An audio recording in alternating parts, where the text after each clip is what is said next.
I'm eating some gummy fruits. These things are delicious.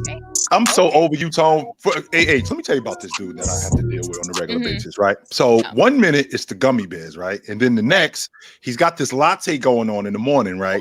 Okay. He's got this latte going on in the morning. And does he bring enough for everybody? How about no? Absolutely not. Yo, I told you. You roll up to the crib, I got unlimited supply. Sick of you, Tone. I've about had it. I've had it with you, Tone. I've had it. Well, and if you're gonna bring some, you have to bring some for everybody. That's a please. That's a given rule. That'd be great. Come on now. Thank you very much. That's what all the teachers said. Yeah. These are Welch's gummy fruits. They're not even good for you, but it's funny that you say that. I know people love my stories, so I'm gonna hit you off with one right off the bat. I moved from like the city to the suburbs, and I had a really bad attitude because I did not want to move. And so one of the teachers did say to me, I was chewing gum, and he's like, if you don't bring enough for everybody, right? So I said, cool. So the next day, of course, I won't tell you how I got the gum because I stole it, but I went in and I was chomping on purpose. And he's like, well, you know, I told you if you don't have enough for everybody. I said, I do have enough for everybody. And I pulled out a bag and I walked around and gave everybody a piece.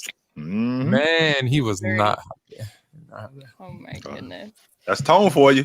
Yeah. Oh, that is I love it. All right, you guys. Well, how's the L host? Are we not live? I don't know. That's FIFA boy. He you know how he's just a troll.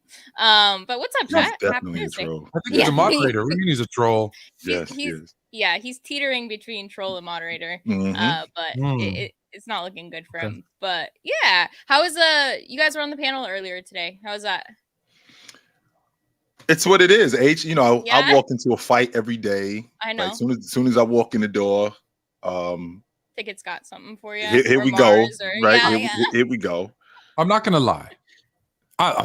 Panel's amazing. Everybody on it knows their stuff, so much so that that when they troll, you sometimes don't even know because they know their stuff so well. So you don't. Right. But I will say there is an element of it. Where it's like some days you go to the barbershop and it's like, I just want to get a cut. Like I want to get a cut and get out. Yeah. That's it. Not all the extra you can't do stuff. that. Yeah, you can't do that. No, it's not happening. You're not getting it. You're never gonna get in and out. Yeah. We have some good dialogue up there though. Real good dialogue. Absolutely. That's why when we come here, this is really the barbershop, right? This is really like us three. The vibe is chill. It's not volatile. You know, I might say something that's wild. Tone might say something that's wild. But with that being said, don't leave that her on the hook. She might say something that's wild. Some days depends. H might say something that's wild. But with that being said, right? With that being said, you know, for the most part, we chilling. Yeah. We are for the most part. We chilling. Something that's wild, and I'm gonna bring on a very popular person from ESPN, and I don't know that she likes so much Shaq's idea for the WNBA. So that's coming in a couple of weeks. Yes, stay tuned. Yeah, we got I won't say who, Sarah Spade. I won't say who, but get away. Yeah, we got some good guests coming on. Next week's going to be big, so you guys make sure to show up for that. Can I throw out some of the names for next week? Yeah. For our draft extravaganza. Let me give you just some of the names. And look, if you're not real hoop heads, you might not know some of these people, but they're all legit. So we have I'm pulling up the list here. We got, and I'm gonna say everybody's name wrong. Shime Monoki. He played for the Sacramento Kings. He's now in Monaco in the Euro League. Willie Hernan Gomez. Did I say his name right? Used to play for the Knicks. Hey, that's the brother of Bo Cruz. Yes. I'm gonna say that to him. See what he says. He's on the Pelicans right now, right? Yeah. He was a second. Yes. He was a second round draft pick. James Naha. I'm gonna say his name wrong. Nahji. Nahi. He's a prospect. He's looking he might be getting drafted this year. So we're gonna talk about like the draft experience, what it was like getting drafted, what is like not getting drafted, as tough as that is. We also have let me tell you, there's City Sissoko, who's projected. It looks like he's going to be a first round draft pick this year. I don't know much about all of these guys. We need to look them up. And Yep. my favorite, and there's more, not just these guys, and there's more, but these are just the confirmed for sure. Ronnie Turioff, who I believe is from France. So we're gonna ask him about Wemba. We're gonna ask him about playing with Cobes because he played with Cobes on the Lakers. So next week is gonna be like. So the plan is for those of you that are coming to join in, we're gonna set up like kind of a couple of different panel segments, or we have like 2 or 3 of them on at the same time, and we'll talk about the draft experience, what it's like dealing with agents. Obviously, we're gonna talk about hoops, and as the draft is going on, maybe we'll say, hey, this is the next team up. What do they need? Where do you think they're going? Oh, they picked this dude. How do you think that's gonna fit in? Like everything, and of course take the questions from everybody watching. So next week's gonna be. I think we're going to start an hour. I think we got to start an hour earlier, right? Yeah, for the sake of everyone. Yeah. Next week's going to be a big one. Yeah. No, I love that because it's not often that you get to explore kind of that side of things, especially from the inside. So I'm trying to also get, and this is the PC family. I'm not taking credit for all of these people. It's the PC family getting us all these people. But I did some work with some agents on another show a few years back, and so I'm trying to get a couple of agents because I want to hear their perspective of like, because you always hear those like backroom stories about the agent said this and he was trying to maneuver to get his player to move up or to get drafted by a certain team or whatever the case may be. It'd be curious. I don't know how much they'll spill, but we're gonna try and get that side of it too. All right. What's up, everybody in the chat? Ticket Legend of Winning. That's hilarious. All right, you guys. So I want to jump into obviously like the breakdown of the finals because I haven't gotten to talk about that with you guys. I'm sure you've already broken it down several times, but I want to start off with this start bench cut, and then we'll kind of segue into that. Okay, so I'm gonna have you guys start bench cut. Start bench cut these 3 finals MVPs. Okay. And then tell me why. So we've got Giannis's, we've got Steph Curry's last season, and then we have Jokic's this season. And so I want you to tell me, start bench cut those, and then why. So, of those guys, I'm going to start Steph Curry. And the reason why I'm going to start Steph Curry is because this solidified him. At this point, he had never been the best player in a championship series. And this actually solidified him as being the best player in a championship series. So now we can have the legit conversation about him. Right. With the all-time greats. Like, we couldn't have it before because even though he was winning championships, the fact that you weren't the best player in a championship series, that was a difficult thing, right? And it wasn't just because he won the finals MVP. He actually was the best player in the championship series. That just stamped it. Right. Giannis, this one's a little trickier. And the reason why this is trickier is because as good as Giannis was, as good as Joker was, that Milwaukee team came back from being down 2-0 and basically ran the next 4 off. And Giannis set a record in the NBA Finals in Game 6 in a closeout game. I don't think he ever shot that well from the free throw line before then or since then in any series. I don't think he's ever done that. And the fact that he got hurt, right? The fact that he got hurt, and I thought he was out for the playoffs. But the fact that he got hurt and came back and how effective he was in that championship series, I think I'm gonna bench Giannis and I'm gonna cut Joker. Okay, love that. And then Fluent, who you got? Different, same. So we're start bench cut. Jokic, Giannis, or Steph.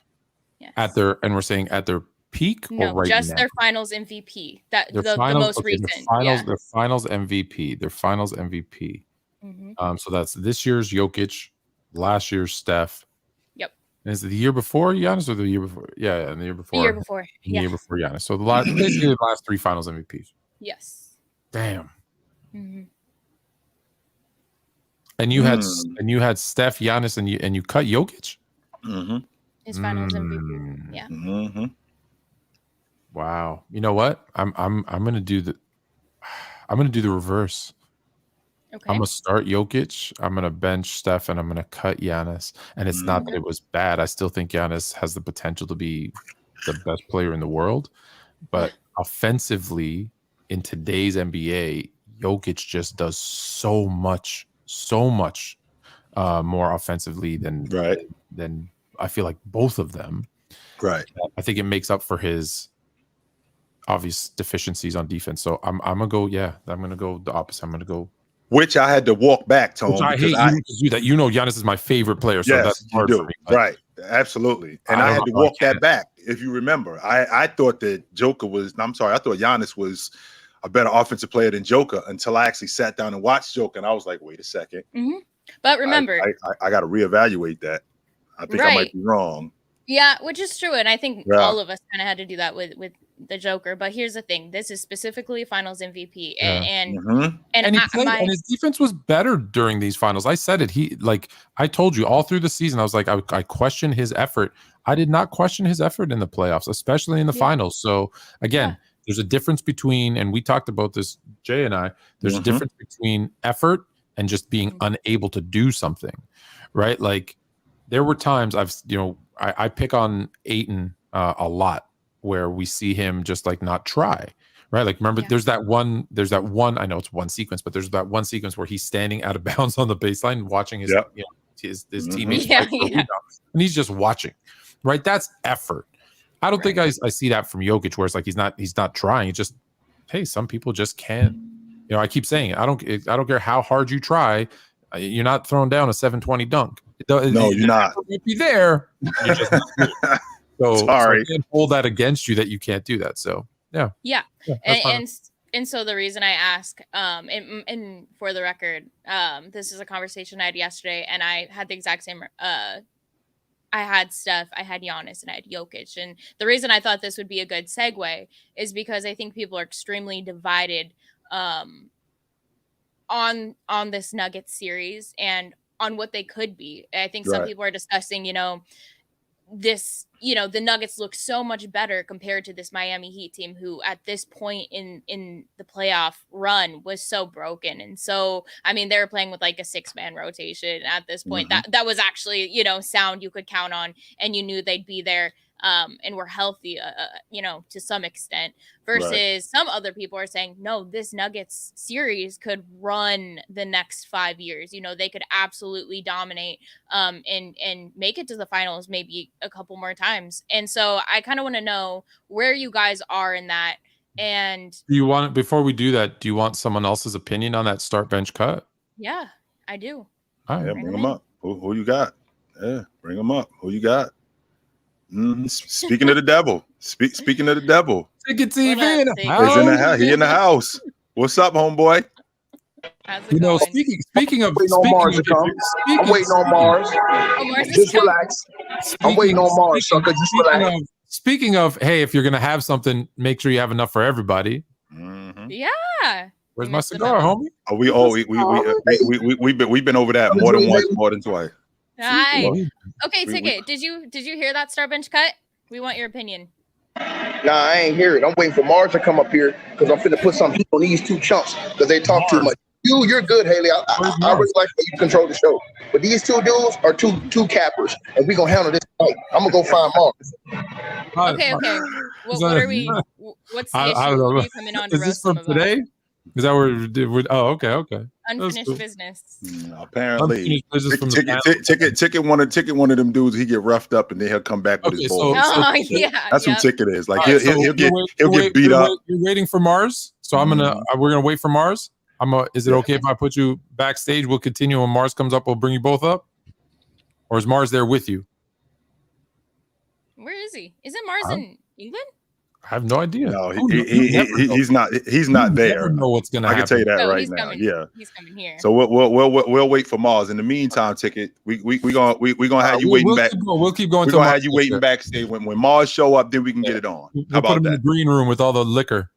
Yeah, that's what we're gonna. You hold up. Yeah. You hold up. So I guess that's kind of my thoughts. Like, so what do you think over the next 5 years? What are we going to see from this Nuggets team? And do you think it's if we had seen them play the Celtics or the Bucks healthy as we know them, would this series have gone a lot differently? Well, I can tell you this. They look to me like a unit that's going to be around for a while. Barring any major injuries, they look like a unit that's going to be around for a while. Their core is under contract for the next 2 years, so they're not going anywhere. So it's not like they only had KCP under contract just for this year. They're going to lose Michael Porter Jr. after this year. No, they're under contract after the 24-25 season. So they still under contract for 2 more years. I feel like this crew, with Joker being as good as he is, and this offense that runs the way it does, I feel like they're going to be around for a while. I just feel like Jamal Murray is finding his rhythm. I worry about his injury history because he did tear up his knee, right? So he did tear up his knee. So because he tore his knee up, that's an issue. And that's an issue moving forward. That has nothing to do with his game, because as far as his game is concerned, he is fantastic. I love everything about his game. KCP, he's woven into the unit. I think Aaron Gordon, he kind of reminds me of a more athletic, dirty work guy that your championship team needs. And I think he solidified himself as that. So, Joker is the centerpiece. I think Jamal Murray is the perfect complementary player. And their pieces with Bruce Brown, with Aaron Gordon, with KCP, with this kid, Christian Brown. I do think that they need to upgrade that bench, and I think that they will do that. I think they need to get a little bit deeper with the bench, but I feel like this group is going to be around for a while. I do. Yeah. Okay. Fluent? I was reading something. Can you ask me again? Yeah. So what can we see or expect from the Nuggets over the next few years? Listen, the Nuggets, there was talk, right, about MPJ and then moving off of MPJ, and I said, look, you don't break up a starting unit when they're one that young, still can develop and be better players than they are today. You just got your second best player healthy, right? Let's not forget Jamal. This is Jamal's like really his first healthy season back since that injury after the bubble. So what did you do with when we're having your legit number 2 back? Oh yeah, you just won an NBA championship. So you found out Aaron Gordon is a solid defender, is a capable scorer when needed. MPJ, I think it's just a confidence issue, because if he's knocking down shots, all of these games are blowouts. So you have that. You have your 4 or 5 man rotate. And now what else you found? Well, you found out. Well, you have a phenomenal bench with Bruce Brown, Christian Brown, who's also, what is he, a rookie? I think Christian Brown. Yes. Yeah. Okay. You'll probably have to replace 36-year-old Jalen Green at some point, but who knows? Yeah. So I see this as a team, if they make the right moves to shore up that bench and make sure they have a little bit of defense, some 3-point shooting, like every team, right? That goes. I think every team needs that. This is a team that can make finals runs consistently, because not only are they the best team in the West because they won it, they're one of the youngest teams in the West. When you think of Phoenix, right? Phoenix has Booker and an aging Kevin Durant and no defense at all. So they really need a new head coach. So they're going to have to create an identity, build a bench, build a starting unit. They literally have, I guess 8-2, but we hear he's going to get traded. So we don't know who they are. The Lakers, well, you've got I don't know how old's 42, 47, how old's LeBron? You got an aging right? You got Anthony Davis who's Anthony Davis, who's inconsistent. And let's be honest, are they going to pay all those guys and go heavy into the luxury? I doubt it. So they're going to be in flux. Memphis is just a train wreck. Sacramento might be the one I'm worried about, because they have a good core in Fox and DeMontis, but again, they're going to have to build and get better. The Warriors are an aging team as well. We don't know what's happening there. They just lost their GM. Is that good or bad? Does that mean they're going to bring someone to build it up again, or are they going to build someone to tear it down and start over? Don't know. So there's a lot of question marks. Like we said this about the West this whole year. They're not really that good. They're so packed in together. Houston's still going to be too young. OKC's too young. So there's no reason to think that Denver can't go on like a 5-year run where they're the best team in the West, as long as they keep their core together and stay healthy. Now, Now remember too, Tone. Is there a team I'm missing? No, I don't think so. And remember too, I still felt like the NBA champ was coming out the East. I did feel like that. I wasn't really sold on the Miami Heat. I didn't have them in the NBA Finals. I thought that the Milwaukee Bucks were going to win the NBA championship. I thought that they would have handled the Denver Nuggets. Number one, they were deeper. Number one, they were deeper. I think that Giannis and Joker, I think that would have been a great battle. But I think that the other players, I think that they would have, because that's why they beat Miami. Miami was just outclassed. They ain't have enough. That wouldn't have happened with Milwaukee, because Milwaukee, they matched them with talent. They matched them at the lead guard. They matched them at the power with Gordon, with Bobby Portis. They matched them with their rotation players. So I felt like that with Milwaukee. I felt like that also with the Boston Celtics. However, when I look at the Western Conference and I look at what's out there, I said this before the season started. I'm pretty sure you guys remember when I said that I think that Denver is the most complete team. I think the road to the NBA championship goes through the Golden State Warriors, and the Denver Nuggets are the team that I think could really challenge them. With that being said, them winning NBA championships, it's a difference, Tone, between winning NBA championships and being around for a while. And I think that they're going to be around for a while. Winning it, on the other hand, it's going to take some more. And that's why I said they're in a position to make some finals runs. But I say this repeatedly: to win an NBA championship, not only do you need to be talented, not only do you need to be healthy, right? We've, I've already talked about, what happens when you lose your number two? Well, you don't win an NBA final. More times than not, that's what happens. Yeah. Look, there's always someone's going to bring up an exception, but most of the time. So health, you have to be talented, you have to be coached well. But you also have to be lucky. I'm sorry. Like, if you look at every NBA championship, every single one, there's a reason you can say, why people can argue, oh, that one didn't count. Because there's always something, right? Someone gets hurt. Survival of the fittest, basically. An 8 seed upsets the 1 seed. And now you're like, oh my God, now what? And it throws things into, people are going to try to discount the Nuggets because they played an 8, a 4, a 6, and an 8. Hey, listen, if I told you at the beginning of the season, the Nuggets were going to go through KD on the Suns with Chris Paul, Booker, and Ayton all healthy. They were going to go through LeBron and AD and the Lakers all healthy. They were going to beat... stop right there, Tone. Don't say go through them. Smoke them. Smoke them. Sweep them. Yeah, sweep them. Smoke the Lakers. Okay, the first round was... Yeah, they did.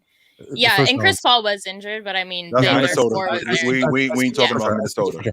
And I told you they were going to beat last year's number 1 seed in the East, the Miami Heat, with an injured Tyler Hero, but a healthy Bam and a healthy Jimmy Butler. You'd be like, hell no. It just turned out that these guys had, oddly weird regular seasons and weren't seeded well. They're still talented teams. So was it easier than going through 1-2-1-2? Of course it was. And that's why I keep saying other teams getting injured, the ball bouncing your way, getting a few calls. Yeah, that's what it takes for every champion. They've all had something, right? Go back to this 3-1, right? Draymond, that's why Draymond got suspended. Bogut got hurt. The Raptors, KD was hurt. There's always it was a shortened season. There's always in the bubble. There's always something. Yeah, that's what it takes to win. So that's why when I say Denver can go on finals runs, but so much has to go right to win. So I'm not going to go that far, but yeah, and I think you always have to factor in like the what ifs, but I think from the start of a season and trying to assess, what they're capable of. I just wonder, Miami just wasn't in good position by the end of this season, and that's inarguable. I mean, they had a great run. Some of the best playoff games were with the Miami Heat, but once it got to the finals, they just weren't whole whatsoever. They weren't healthy, and so I don't know. I just wonder if another team could kind of clash with Denver and put up a better fight. And if that's the issue that I'm having though, right there. Yeah. The whole health thing. I mean, Miami was as healthy as they could possibly be. The reality of the situation between the Miami Heat and the Denver Nuggets, they were overmatched. More than anything. They were clearly overmatched again. Tone, I've always you know how I feel when you get swept out of the playoffs. Yeah. You know how I feel when you get swept out of the playoffs. But when you get handled, and that's what happened in this series. going into Game 5, the Miami Heat had lost by an average margin of 13 points. They were serving these dudes in every game that they played them in. But the mark of a great team, like what the Denver Nuggets showed, was that we could also be a chameleon and we can play the way you play. So if the game got dirty, and Tone, what I don't mean when I say dirty, I don't mean Detroit Pistons bad boys. No. But if I told you Denver scored 94 points, I would have said they lost. You would have said they lost. Yeah, exactly. I would have said that. Yeah. Yes, I would have said that they lost. But the game got dirty. They mucked it up, and it got to Miami's pace. But Denver said, sure, we can play like that too. And what ended up happening was kind of what Jimmy Butler and Joker, the thing that I noticed more than anything, it was, if you guys could keep it close, I'll close it. And then it became, my best player is better than your best player. Yeah. And I've said that before. That's really when the teams are close. That's really the NBA right now. Who can close out games in that last 1 or 2 minutes, right? Who can get stops or make shots. And typically, right, that's what separates the teams that win. That separates like the Warriors, the Denver this year, the Bucks the other year. Like every time you go back, the Raptors when they won, the Cavs when they won, the Heat when they won, go back and look at those games, right? Most of the time, there's exceptions, but most of the time in those close games between good teams, it's who executes in the last 2 minutes. And Jimmy did not. And Jokic did. Denver did not. I don't want to put on one guy. Denver, because I will say this, Miami looked scared with the ball in the last minute. And it was like, where's Jimmy? Right? It's like, yeah. But then he wasn't taking shots. He was, that final game he did, but all the games prior to that, it was him like trying to find that somebody to take that shot, but that person was too afraid to take it. Look, some of that is, right? Their second best scorer or third best player, whatever you want to call Tyler Hero. He wasn't there, and a bunch of people had to play different roles, and that's unfortunate. But that's basketball. I'm not making excuses. Right. I'm just saying if everybody was healthy on the Heat, we're seeing a better series. I picked Miami to win. I thought you had them in 6. I thought Miami just was gonna mucky it up. I didn't think Denver could play dirty, like the term that you said. I didn't think they would be. I thought every game was gonna be close. And that it would be low scoring and that they weren't really that style of play. But they showed me something, right? Bruce Brown showed me something. Aaron Gordon, right? We talk about Jokic, we talk about Jamal, and they're clearly amazing. Aaron Gordon showed me something, because when I think of Aaron Gordon, I think of the dunker who can't win games. Dude played some exceptional defense and like did everything that he was needed to do, and just good for him. Like that's what it is too, Tone. You just said it right there. That's what it is. He played some exceptional defense, which tells me when you have superior athletes like Aaron Gordon, why aren't you guys better defensively? Why is it? What is the problem? Aaron Gordon just proved that as an elite athlete, 6 foot, 6'8", 6'9", I could be an elite defender if I have to be. And add that to the fact, H, when you talk about, I'm sorry, Tone, when you talk about executing down the stretch, I mean, you guys know what we're running. So it's not like, we're coming with something different when we get into the meat and potatoes of the game, right? You know what we're running. So it comes down to, can you get me a bucket? And I don't mean, can you get me a bucket? I need to be able to go to you when we get into the meat and potatoes of the game. Can I get 2? Can I get 3 buckets from you in a row? And if I can get that and you can outclass this guy, we're probably going to win. Yeah. Yeah, I know Aaron Gordon was definitely elevated in this. I have never seen him play so well. And like you said, Jay, it's interesting because this is so common. This is like that regular season. You don't really see what people are made out of and the players, are capable out of because a lot of players don't play to their full extent. Some do, and we love that. But yeah, Aaron Gordon was surprisingly good this series. So that was good to see. Moving on to some of the trade discussions that have been going on, I want to hear your thoughts because we already talked about Dame, and at this point, it's looking like nothing's going to happen with him anyway. It was all just smoke and mirrors, as usual. We got to talk about Dame because it is the title of our show. Yes, we do. We will. I don't know if you want to do it now or you want to do it later. Okay. We're going to save Dame. When we get to the meat and potatoes of the trade talk. I was going to say that, but let's talk about some of the guys like Bradley Beal, that there's some rumors there, the contract with him. Jay, is there a trade that you've heard about over the last, week that you're kind of liking, you think could really make an impact next season? Well, I can tell you right now, Bradley Beal to the Miami Heat, straight up, it's not going to work. And the reason why it's not going to work is because if the Wizards are moving on from Bradley Beal, I don't think he re-ups his contract. I don't think he stays. So that suggests to me that we're starting over. And if we're starting over, what we need more than anything is we need draft capital, which means we probably going to have to get a third team involved. You don't think Hero, Robinson, and 2 firsts for Beal? That doesn't get it done. It doesn't get it done. Well, his contract is hefty, right? Yes. It's insane. Yeah. And again, we're also talking about a Washington Wizards team that's starting over, Tone. And if they starting over, like the money, we could possibly get the money. I think Duncan Robinson is 25, 26, something like that. But Tone, I'm not building my unit around Tyler Hero. Hero. You're building it around what you're going to get from those 2 draft picks and what you're going to get retrading Hero and Robinson, right? Which is maybe what you're saying is getting a third team or bringing them in and then I just feel like I feel like a third team tanking a year with those 2 which guys. I would love to do that. It will. Which I would love to do that also. More draft picks. Yeah, I would love to do that because again, when you 9 times out of 10, when you move off from your star player, I'm probably not going to get back what I'm giving up. 9 times out of 10. And if I'm moving on from my star player, more than likely, if I only have 1 star player, I'm starting over. So if I'm starting over, I need draft capital. Because if this is going to be a straight up deal between the Miami Heat and us, well, Tone, the 26th pick, the 27th pick, and the 29th pick, what the hell am I going to do with that?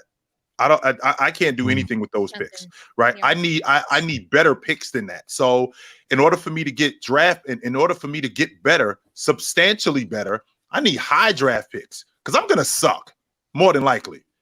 And my 1 draft pick, my 1, I don't know, 5th pick in the draft, that's not enough. Because I'm gonna have to build my unit through the draft. Your issue isn't Beal, Butler, and Bam, which would be kind of fun. It'd be fun, Beal, Butler, and Bam. No, I just like saying it. I don't know that they play well together. I just like it. You just don't think the return. You're okay with the Miami side of it. You're not okay with the Washington side of it. That's why I got to get a third team involved because again, I'm starting over, and with starting over, I gotta build my team through the draft. Because remember, Tone, we talked about the CBA and what the CBA is now going to mean, not just for the current players that I have, but what it's also going to mean for free agents, what it's also going to mean for draft picks. I'm probably going to be able to build my unit and hold on to my homegrown talent a little bit more now with this new CBA than I will if this wasn't around. So if I'm building my unit, I'm definitely going to need some more draft capital. So if I'm moving off Bradley Beal to the Miami Heat, I think we got to get a third team involved. Okay. Here's the problem. What you're saying, I understand what you're saying, but a young team that has high draft picks doesn't want Bradley Beal. And a team that would want Bradley Beal is going to have low draft picks because now, I don't know, they finished 8th and they were the 8th seed. Oh, no, wait, they went to the NBA Finals, so they're going to be the second last. They're going to be 29. Yeah, you're right. Because they do it that way. And maybe the Miami. And that's the problem because you can't put Beal on another bad team because he's just going to be the same Beal that he was in Washington. He doesn't move the needle. Beal needs to go to a team where, look, he's going to have to change his style up a little bit. And do we even know he wants to leave? I don't know. Have we heard any conversation or remarks from him saying like I want to leave? This. This is very much like the Damian Lillard situation. Mars. Apparently, you and Ticket are coming up. So, hi Mars. Join. He's got the link. Come and join whenever you guys are ready. Yep.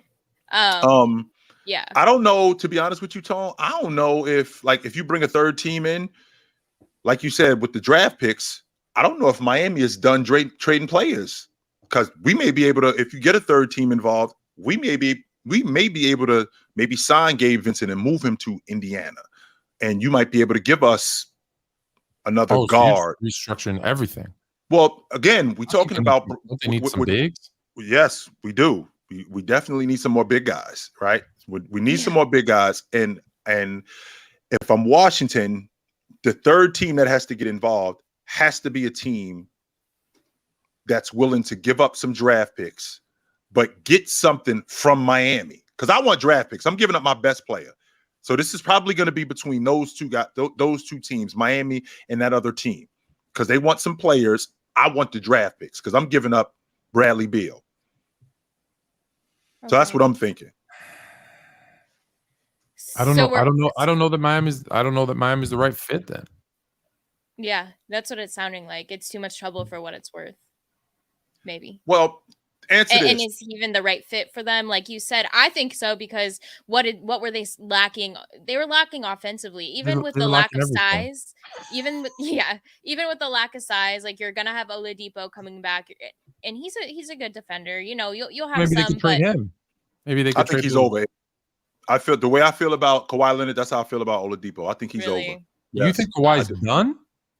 2 years with Leonard. Victor Oladipo, I think he's over. I think that we've seen the best of him. I would be really surprised if I got any quality production, if I got any quality production out of him. I mean, don't forget the 2.5 years that he played in Miami, he's only averaged about 15 games. He hasn't played much. Yeah. And then he has another season-ending injury. I was at that game, Tone, and I was actually at that game. In the final few minutes, he didn't even need to be in. It was so like and Tone, you've had a major injury. I mean, I've broken bones before, but you know the look on that guy's face when he has an injury that it's not pain, but it's like, oh no, this is really bad. Yeah. As opposed to a guy that's, oh my God, and it wasn't that at all. It was more like, oh, I'm man, done. Yeah, this is bad. This is really bad, and he knew it too. He knew it was bad. So I don't really know what kind of value you're going to get for Victor Oladipo. I think he's over.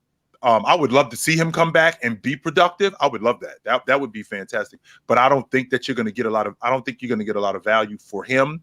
But again, when we're talking about Bradley Beal moving on to the Miami Heat, let's just say, for the sake of argument, Tone, that we take Tyler Hero off the table and now he's away and Bradley Beal is on that unit and you're still able to keep Bam and you're still able to keep buckets.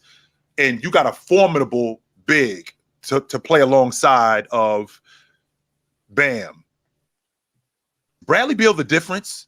Does Bradley Beal against the Denver Nuggets, does he push them over the top? Because I think we've seen the best of Bradley Beal. If they have a big. Could it be just any big? Could we see like I don't even think they need an elite big. That's what I'm saying. I'm not saying an elite big. So I'm thinking about, and I said this in the past, I know they won't hand them over, but what if Miami called up Charlotte and asked for Mark Williams? I love that big kid. I think he is awesome. I wouldn't put anything past Charlotte. Listen, I don't know if you want a message ticket, but Mars is here. He's ready. He's waiting. Let's get to it. Still don't know what we're talking about, but I don't know. I don't either. Yeah, what unfinished business is probably? Did you leave off on a sour note? I don't say this in a rude way. I don't, and I said it to Bob, and Bob took offense to it. Once we hit end broadcast, that's it. That's me too. I'm out. I'm out too. I'm out too. I'm done too. So. Bring Mars on because he probably didn't hear. I'll ask him to start bench cut. Yeah, ask Mars to start bench cut. He doesn't know why he's here either. Hi, Mars. What time is it there? 2:39 in the morning. Mars Blackman in the house. What's up, brother? Not sleep. Hello. I mean, I was laying in my bed and then I saw Chill message me and I saw the stream yarding. I was like, oh, okay. Then I put in the chat. I was like, am I meant to be up here? And now I'm being told that we're. Well, I don't know. Ticket wanted your. I don't know. I guess we're debating something. Yeah, we're gonna have a debate as soon as Ticket can get on here. Do you know what we're debating? I have no idea. Do you know, Mars? Me neither. Me neither. Okay. I don't know neither. Wait, speaking of Mars, what are your thoughts on Golden State and the trades? Because we were just discussing trades. Do you see any fits? And what are your thoughts on the Jonathan Kuminga thing? I think trading Jonathan Kuminga is a mistake if they're looking to do that. I think the only players who should really be they should be shopping is Jordan Poole, to be honest. I think Jordan Poole is the one they need to get rid of. Everyone else, I mean, Draymond, Steph, Klay, Kuminga, Moses Moody, Kevon Looney, all of those guys, I think they need to try and keep them around. I've been pushing for the Kristaps Porzingis trade that I've made up that I believe is going to be the answer to every Golden State prayer. So I'd try and get Jordan Poole some picks to get to Washington for Kristaps Porzingis because they need to hit the rebuild button because they have no future with whatever they're doing right now. When you first brought KP up to the Warriors, Mars, that definitely gave me salsa eyes because I was like, wait a minute, I think he's great with the Golden State Warriors. What does his contract look like? He's out. He's got a player option. He's got. If they trade for him, it'll be 1 year. That's it. He's got a player option. I think that would open up so much. We already have all the scoring that we need. I agree with you on JK. I think that he's going to be so special. I think we need to be patient with him and obviously have the trainers work with him and try to implement him more. But a big alongside Looney would be fantastic. I agree with you. And as far as Poole, like I'm struggling because I don't know if it's too quick, to say, oh, we're done. Like, especially after him playing a huge part into that championship last season, but just from, do we give him one more season or is that contract just too much to even try to maintain? It's worth letting it go and moving on.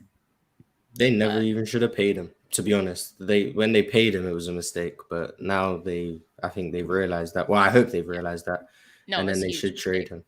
The fact that he got paid more than Wiggins was just so, I just don't understand it. And we can't leave out, Mars, the most important part. The incident sped up the contract process.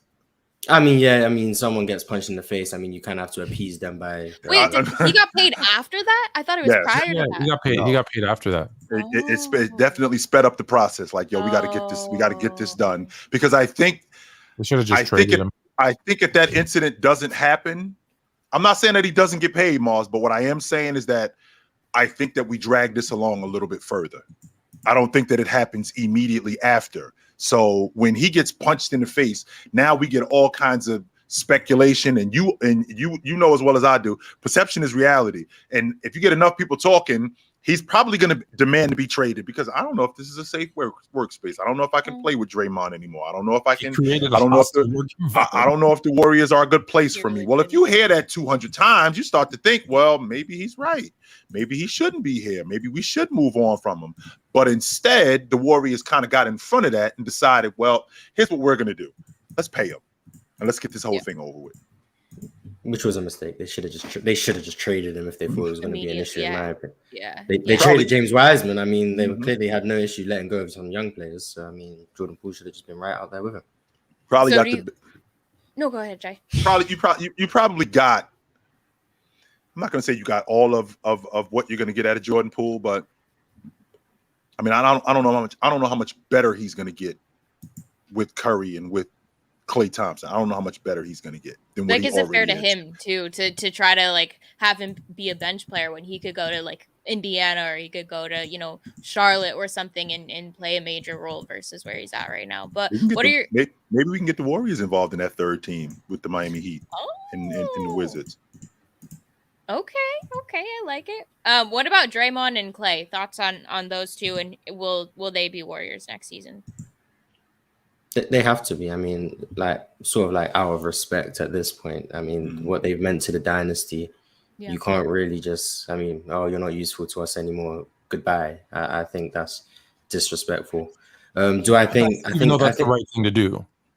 Yeah, I mean, from a business standpoint, I don't think Klay Thompson making $40 million is going to be sustainable. I don't think that's a good thing. But I mean, Klay's been important for 4 championships. Been there for over 10 years. Draymond Green the same. I think Draymond Green's contract is less damaging. Do I think maybe Klay is willing to take a pay cut? But maybe, I don't know.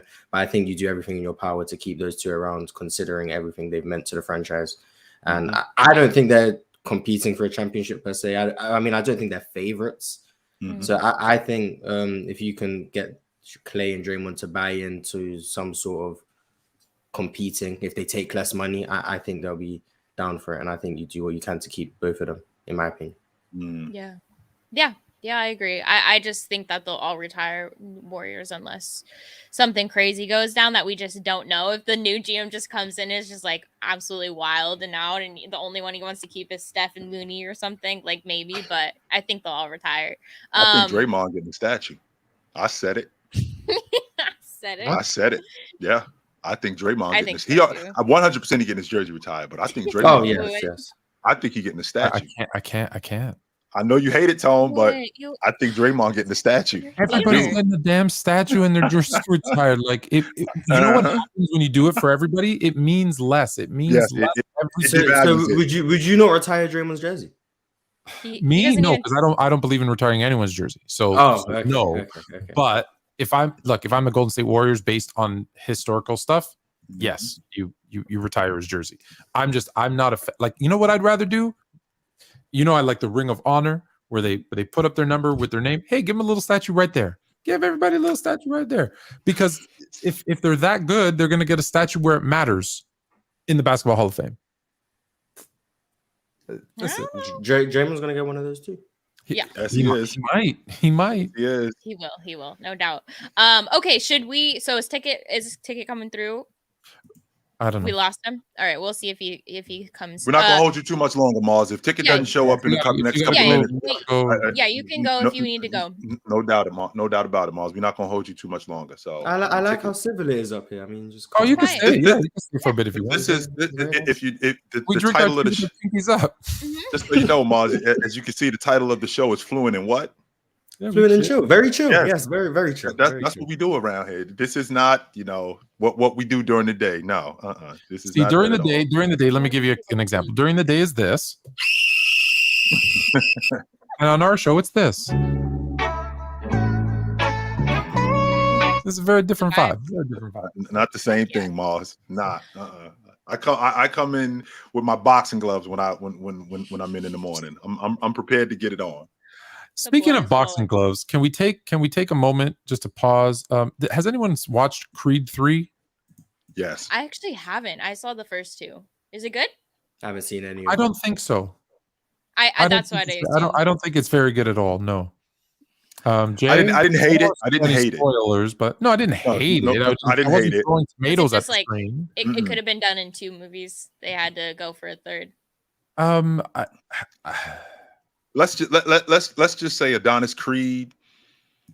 I ain't feeling him like trans. He's kind of a bougie Rocky. That's what he's turning into, and I ain't really feeling it. I'm not a bougie Rocky. Yeah, like that. That was the charm of Rocky. He was poor, and then when he made his money, he let his idiot cousin, by marriage, blow all the money, and he was poor again. Brother-in-law. Whereas Creed just got it. Like it's just easy. It's easy. There's no. I was actually rooting for the other dude. I wanted the other dude. I knew he wasn't, but I wanted the other dude to win. I wanted the bad guy to win. All right. Who ended up being all sensitive in the end too. So it's just like, man. That's usually what happens when you get your ass. Actually, this is an interesting question because over the last decade, can you name me one movie that was actually moving, that was actually good? Because if you go back to my favorite movie of all time is E.T. So that I don't have great movies sense, but for real. But the movies made in the 90s and the early 2000s, you left it feeling like you had learned or you had, emotional, versus the movies made now are such garbage. I don't know. No, there's some good movies. Can you name one good movie made in the last decade? That's not Avatar or Top Gun. Creed 1. The first Creed was really good. First Creed was awesome. But that was if you like superheroes, Avengers like that. There's a whole franchise of stuff that's been good. But I guess you said emotional, so let me think. Emotional. Top Gun was actually good. I know you said, but you said without naming that one, so you're taking some of the. I guarantee you. Okay, chat. Tell us some good movies in the last 10 years. I bet you we'll find some. I bet you. But you know what I'm saying? I think the quality. Ethan cried like a baby during Avatar 2: The Way of Water. Yeah. Spider-Verse was good. Spider-Man's have been good. Yep. So there you go. John Wick. I get emotional with those. Yeah, the first one was good. Here we go. Tickets here. My bad. Okay. I ain't watched none of these movies. You didn't watch any of these? I've been sitting back here, man. Y'all ain't want to pull me up? No, I didn't see you. My bad. I didn't see you. My bad. All right, what's this debate? Hailey, how you want to do this, Hailey? Because me and Mars going to cook these points right now. Okay, I just need the premise. Well, actually, you start us off. Let us know what the topic is, and then we'll go from there. The topic is Chilltown and Fluent lying about the Cleveland Cavaliers being a poorly ran team. They're saying the team wasn't ran good enough for LeBron James to stay in Cleveland. Me and Mars call cap on that because and Lowe tried to bring it up too. He tried to come in saying that, oh well, they weren't a serious contender. How they not a serious contender when he made the finals in 2007, and then they were picked to win the championship in 2009 and 2010, and he didn't get to the finals. He was picked to win the chip. So the team he had, it was picked to win the chip, and the Cavs were one of the most. They spent the most money in the NBA. Those years, they were the top spenders in the league those years. Okay. So the fact that you spent the most money, that doesn't hold any weight. Oklahoma City, they set a record in the NBA for the most money spent in 18-19 season with Paul George, Carmelo Anthony, and Russell Westbrook, and they got bounced in round one. So the fact that you spend a lot of money, that doesn't really make a difference because you can spend money and not spend it smartly. You can spend money and it could be all over the place, and you can have the wrong guys where you're spending money. That's number one. Number two, there's a reason why they were picked to win the NBA championship. They were picked to win the NBA championship because of him.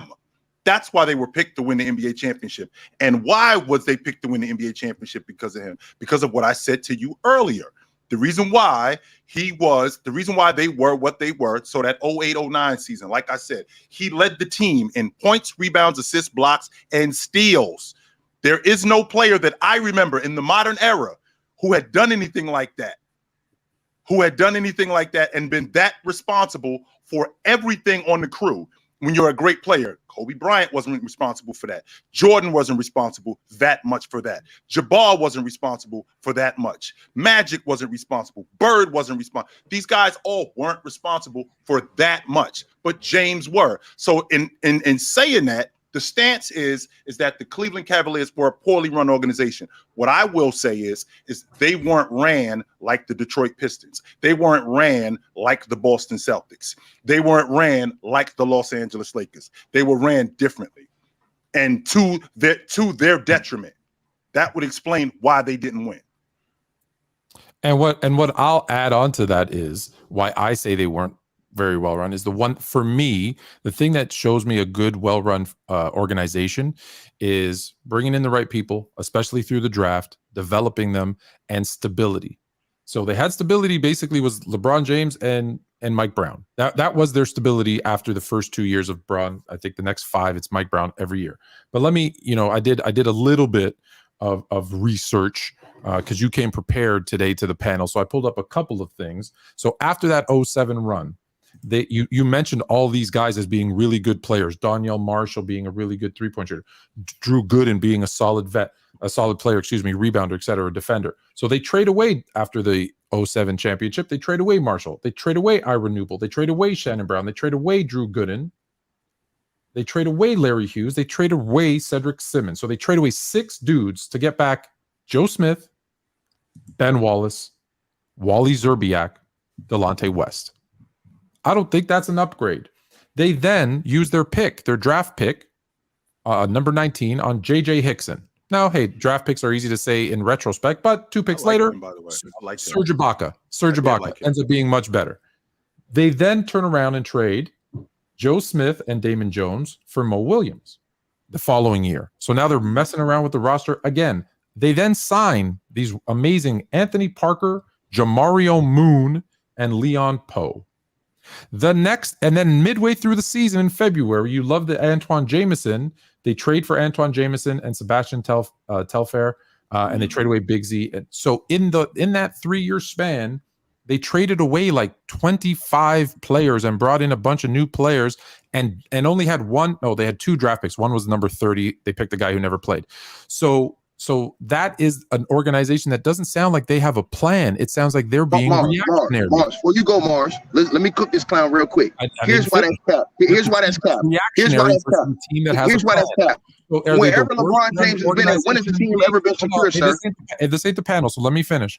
Okay. Does that make them the worst run organization in the world? No. But when you're making that many moves in that short of a time span, it's a team that seems that they don't have a plan. Maybe they did, but it doesn't look like it from the outside. Okay, Tone. I call out your cap. The cap is this. LeBron James has been on how many teams, and how many of those teams have actually kept the same team? The man changed the team after they won a championship on numerous occasions, bro. He's not They the one won the chip. Hold on. LeBron James has constantly showed a consistency of not keeping the same guys for a long period of time. He has always pushed to change and get new guys. We know this. So don't put that on the organization. If they're trying to put a team together, LeBron says, trade all these guys and go get this guy. Trade these guys and go get this guy. He's done it on each team he's been on. So if you're an organization, LeBron's supposed to be your best player. You're trying to do whatever he says he needs help with on the court. You're trying to build your needs around him. But every time you turn around and you try to build something, he want to change the rhythm and tell you, nah, I want this. Nah, I want that. That's the reason why they didn't have any stability. So you're lying, and Chilltown's gonna lie with you. But me and Mars will come tonight to cook you again. He won a championship with the Lakers, and they changed the whole team the very next year. They never kept the same dudes, bro. They never kept the same consistency.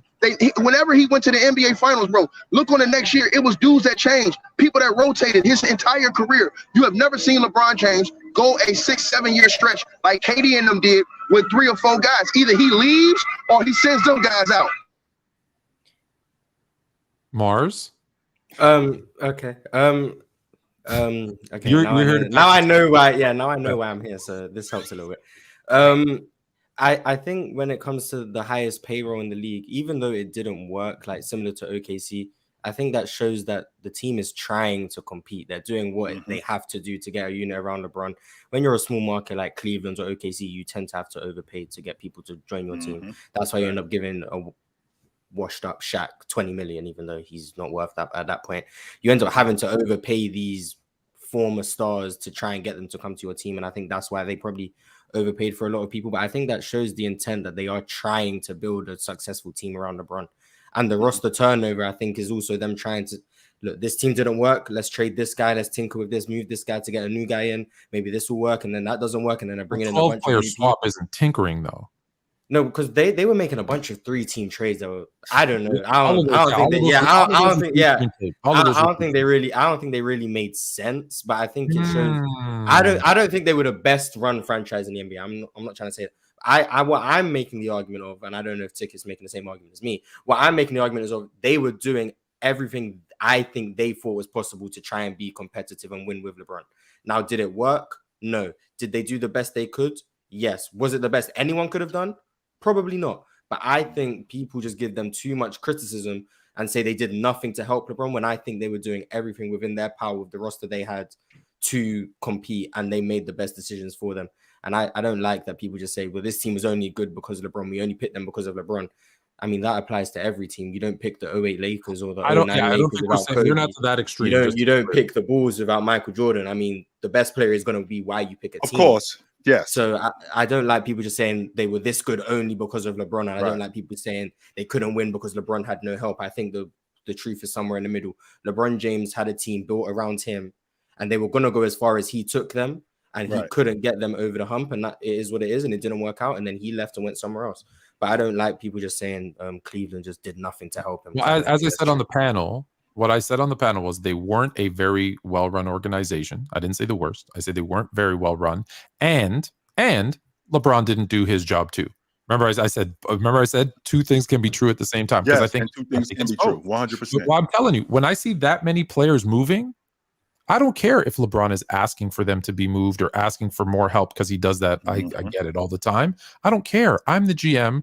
I'm going to do what I think is the best. And I know for a fact, teams that are built together and stay together and create some consistency is a better way of win. It shows that they have better success at winning. So I'm not going to flip. So like I said, when you make reactionary trades, like 12 guys 1 year, 6 guys the next year, in the middle of the season, you know, you're one consistent guy who's been with LeBron James since the beginning in Big Z. That sounds like you're being reactionary. Trust me, we know stories. You can go find them of every player, but I'll use Jordan as the example of saying, I don't want that guy traded. I don't want Charles Oakley traded. He's my best friend. He's my protector. Doesn't matter. We're bringing in Bill Cartwright because we need a center. I want this guy traded. He's not going anywhere. MJ too bad. He's staying. Right. That's the role of the GM. And yes, did it make him hate Jerry Krause? Yep. But you know what else it did? It got them some consistency and 6 rings. So that's when I say they're not the best run. I'm not saying they're the worst. What I'm saying is I don't feel like they had a plan. Bro, you saying that, bro. But here's where the cap is, bro. Bro, at that time when LeBron went to Cleveland, they weren't trying to lose LeBron. This is why they were a great organization. They built a whole new practice facility closer to his house just so he could be comfortable. Then, not only that, they bent. Hold on. I'm not finished yet. They bent over backwards to make this dude accommodable by letting all of his crew fly on the flights. Everybody come with him. They did everything he wanted to do all the way throughout his career. They pretty much done most of the things he wanted to do, except for in Miami. When they didn't start doing everything he wanted to do, he left when he felt like that team was going south. Then he goes to the Lakers. What did he do? He asks them to trade almost 6 players to go get AD. Now, that worked out for him, right? Now, what does he do after that, right? Him and AD go get the chip. You think they would bring the guys back and run it back. No. What do? They trade the guys they won a championship with, and KCP, who just won another championship with another team, they trade all those pieces away and go get Russell Westbrook. Why? Because LeBron James won it. Why? Because he had stature to where if he goes and asks the organization, it was different from Jordan's era. It was different because nowadays, if you tell a star no, they'll pull a KD on you and demand a trade. They'll pull a Kyrie on you and demand a trade. So now, what they've done is flip the roster to your. Sorry to interrupt, but let me ask you a question. So when they lost in 2011, why didn't they completely flip the Miami roster? What do you mean when they lost? Because I told you, hold on. And Miami was the only place that stood up to him. They won championships, and the man still left because he felt their time was running out. That would imply they were a better run franchise. Well, not only were they a better run franchise. Well, ticket, you call that ethered. No, that's not either because I don't think Ticket is saying Cleveland were the best run franchise in the NBA. There was best. They just weren't the worst. They just weren't the worst. No. I'm arguing Chilltown. Chilltown said it wasn't ran well enough for him to stay. They were saying it wasn't a well-run franchise. To me, they weren't as serious as the Detroit Pistons. They weren't as serious as the Boston Celtics. They weren't as serious as the Los Angeles Lakers. They were not.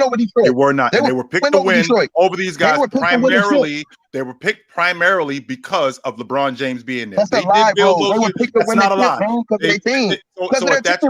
if that's true, if they were picked to win because of the team, then why did LeBron James have to do so much? Why did LeBron James need that? I'm not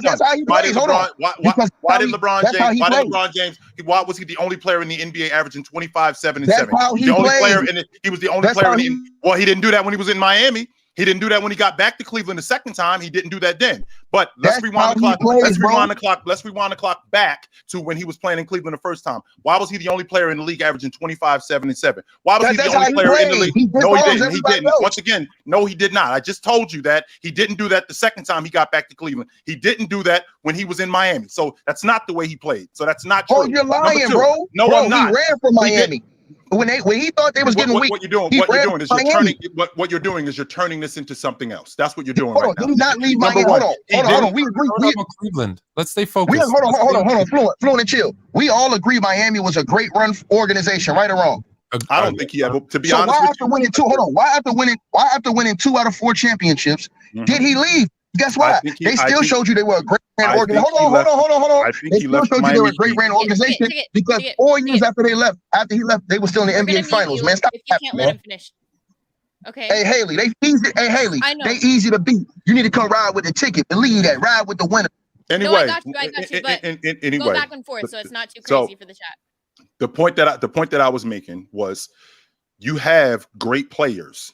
And the reason why you have teams pick to win the NBA championship, it's primarily because of this guy. So, for example, if the Denver Nuggets are picked to win the NBA championship, Jamal Murray is awesome.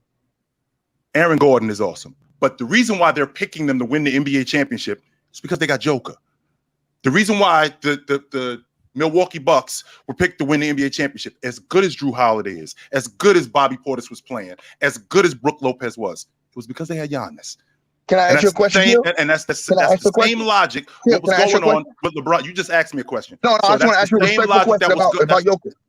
I want to ask you a respectful question about Jokic. Did Jamal Murray have to change his game to play with Joker? No. Did Michael Porter Jr. have to change his game to play with Joker? No. Did KCP have to change his game to play with Joker? No. Did Aaron Gordon have to change his game to play with Joker? No. The only dude in the NBA that you got to change your game to play with is LeBron James. Everybody knows. Listen, when he went to Miami, even D-Wade said it. D-Wade said, I had to change how I play just so this dude could be successful. These are facts, and those were great players. So now what we're doing, we go from Cleveland being a poorly run organization to LeBron James. That's what this is about. This isn't about Cleveland. No. That's what this is about now. No, what you're saying is all you're talking about is LeBron James. That's all you're talking about. That's it. No, you're not talking about. You said LeBron had to do everything. We're talking. Well, I'm not saying that he had to do everything. These are the facts. I gave you the numbers. No. My brother. I don't want you to misunderstand me, Chilltown. All I'm saying is this: when LeBron James went to Miami, he not win playing the way Miami was playing. That D-Wade just said it the other day on Shannon Sharp show. He said I had to go to LeBron and we had to change the way we played to suit him. I'm telling you, every team has to change the way they play and put players that around LeBron James. Everybody around this dude. Let me ask you a question, Ticket and Mars. I guess since you guys are a team tonight. Go ahead, Mars. Go ahead and get a Mars. We only got a couple of minutes left because we have some topics we got to get to. But let me ask this question. So when LeBron leaves, do you feel that the Cleveland organization did a good job of recruiting, training, whatever, developing, drafting players? No, I don't. But I also think we need to look at the fact that once LeBron left, they got a new GM, they got a new coach. The team was completely different. They went a whole different direction with a different front office. It wasn't the same run organization. Yes, Dan Gilbert was still there, but if the GM's different, the coach is different. Clearly, that's a different team to what LeBron had. So I can't really just say, well, LeBron left and the team fell off, so therefore that means. I'm not saying that. My question is, as an organization, so from the top down, when you look at that 10, 15-year stretch, all the stuff that I just mentioned, plus now what happens right after he leaves, does that sound like a well-run organization? Again, not saying they're the worst, but my only point was they weren't a great run organization. That was my point. But I do have one question, and yes, for who? For either Ticket or Mars, or actually you, Chill, because I think Ticket asked you this question: Why did LeBron leave that Miami team? And you really truly don't think that the players changed, because that is a common trend. I think every other team you could say, yeah, that team was built around him maybe, versus like LeBron going to Miami. That was already a very solid unit, so he had to be incorporated into that. But they still did me and Chill are going to disagree on this one. Okay. So number one, I think the main reason why he left was because exactly what we're talking about right now. I don't think that they were as serious as the Detroit Pistons. I don't think they were as serious as the Lakers. I don't think they were as serious as the Boston Celtics. I don't think he ever wanted to leave. And I think that that would explain why. Wait, are we talking about Miami or Cleveland? She said Miami.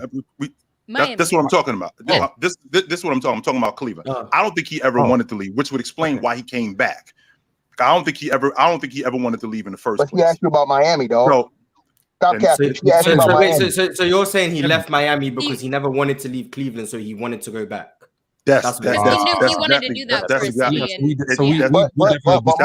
what I'm saying. Here's what a cap is, Omar. Do you think he would have gone back if Cleveland said we're not getting rid of Andrew Wiggins? Yeah, was this kind of forcing Cleveland? Or do you think he only went back because they said we're going to give you this super team? I know you don't want to call it super team, but super team that you won, and that's the only reason he went back? Or do you think his love for Cleveland is so strong he would have gone back?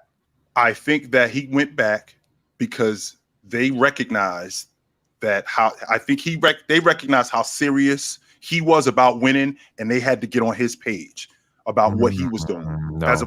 As opposed to when they was there before, it was just about getting to the NBA. This guy is going to take us as far as he's going to take us. Well, next thing we know, he sees them. They see what he does in Miami, and now they recognize that we have to do a better job in surrounding him with the pieces that he needs necessary in order to win the NBA championship. So I think it was a dual effort from both of those guys, and as opposed to when he was there the first time. That's where I disagree. I think one, he saw Wade and Bosh getting a little bit older and starting to break down. Right, he saw it from the inside. He wanted to go back to Cleveland. He definitely has a love for his hometown and wants to bring them a chip. And he saw an opportunity where these guys are getting a little bit old. I got a player option. They have Kyrie Irving, who I think is a legit, like, going to be a great player. They have the first overall pick that they can trade to bring in. So I'm going to be in a position where there's going to be a lot of talent around me so that I can get a championship to Cleveland. So hold on, but Fluent, stop right there. Of both of those Fluent, stop right there, respectfully, Fluent. Yeah. But why didn't he trust? Hold on, but look what Pat Riley has been able to do these years since LeBron left. I agree. Hold on.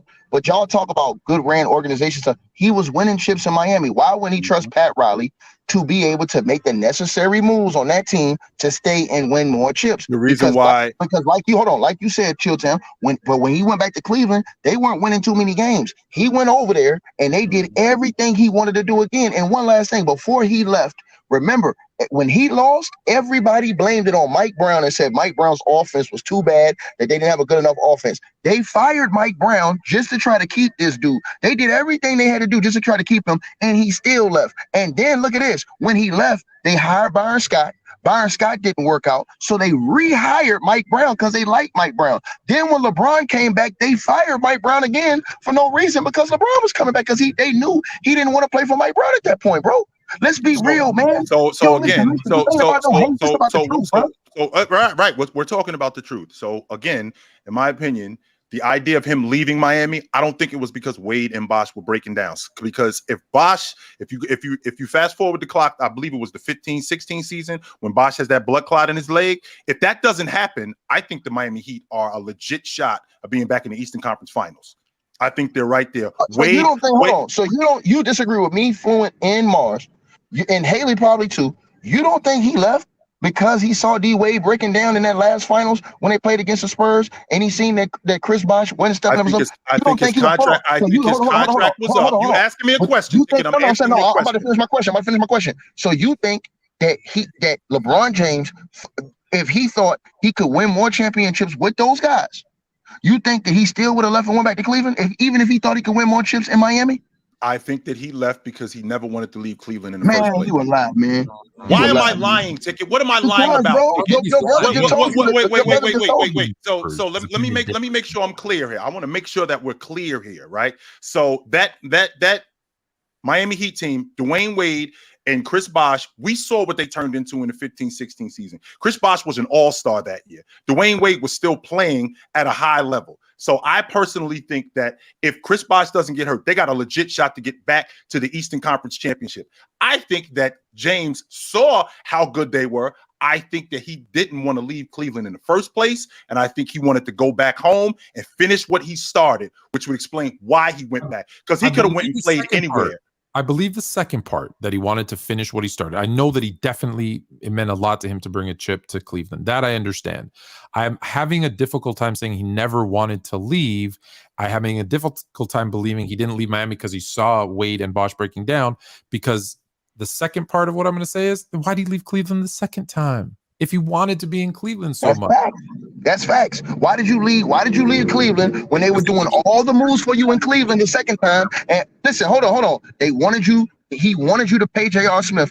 They gave J.R. Smith $32 million. Fluent, I ain't lying. They wanted you to pay Tristan Kardashian. They gave Tristan Kardashian $85 million. I ain't lying, Fluent. They made all those moves just to keep LeBron James. They fired the head coach who took you to an NBA Finals and hired Tyronn Lue, all because of LeBron James. And what did he do? He still left. You know why? Because he wanted to go to LA. He wanted to reshuffle the decks, and he seen that he could get AD, pull AD over there, and try to do something in LA. Or maybe the job was done. Or maybe what I came here to do, I did it. How about that? Because his contract was up. Still you so sold out for LeBron. I love you, bro. You so sold out for LeBron, man. It's interesting that you say that I'm sold out for LeBron. It's interesting you say how I'm sold out for LeBron when all I hear from you is slander about him. He lives rent-free in the most expensive space in your head. 100%. I am 100% convinced of that. He lives the penthouse spot in your brain. He lives there. Hold on. Let's ask the lady. On the couch. Let's ask the lady. Hold on. Let's ask the lady. Hold on. Let's ask the lady. Hailey, do you think I'm lying, or do you think I'm just speaking fact? I think that your last question was the best question that you've asked, because we can finally get somewhere where you said, why did he leave in the end? And I think that goes to show. Oh yeah, your question. Give anybody else credit for that question? Yeah, I think if that was really where he wanted to be, then why did he leave in the end? Man, the ladies agree with me, man. What's wrong with you, Grill Town? Man, the ladies. Okay, but again, come on, man. I think you asked a really good question though, and it was a good conversation because I think we could go all show if we talked about like what was in LeBron's head, what was his end game, like what did he really want from all of these things. And I think he's the best player in the world, so he's pulled in so many directions. And we may never know, but we do have to move on. You guys are welcome to stay if you want to do it. We're gonna do trade talks. Nah, I'm gonna dip out. I'm gonna beat these two chumps up tomorrow. Hey Hailey, I appreciate you having us in here. You Fluent and Chill, Grill Town. Listen, bro. Ticket. Tell him W host in the chat because she's bro, W host in the chat, y'all. And look, man, y'all hit the like button and support my brother's show, man. They still got a great show. It ain't my fault. Chill Town don't completely sold down. Fluent, I think he taking some checks. He got a couple checks, but Chill Town is he got to stop and clutch. You know what I think you look up to Chill. That's why you're always coming after him. I think you guys agree on more than you think. And I do think that I think deep down in your heart, you love LeBron. You just don't want to admit it. Deep down there. I don't no, listen. I don't like listen, it makes it hard because the guys that cap for him. That's all the dudes that lie for him. That's the part I don't like. They lie about his mistake, like they lied when he came up short.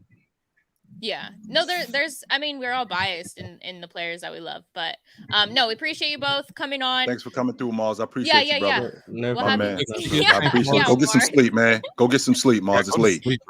Yeah. I will see you guys on the panel tomorrow. Hailey. Yes, sir. Thank you for having me up. You're the best host on the platform, by the way. You're the only person who got Ticket to be quiet when you asked them to. So no, I appreciate you guys. You get credit for that. We kept it fluent and chill tonight. So yeah, we'll see you guys. You guys are welcome to come on anytime. So let us know. Thank you. I'll see you in the morning, Mars. Black man. There we go. Yes. All right, brother. Bye, guys. Okay. After that little sidetrack. That was fun. Yeah, it was good.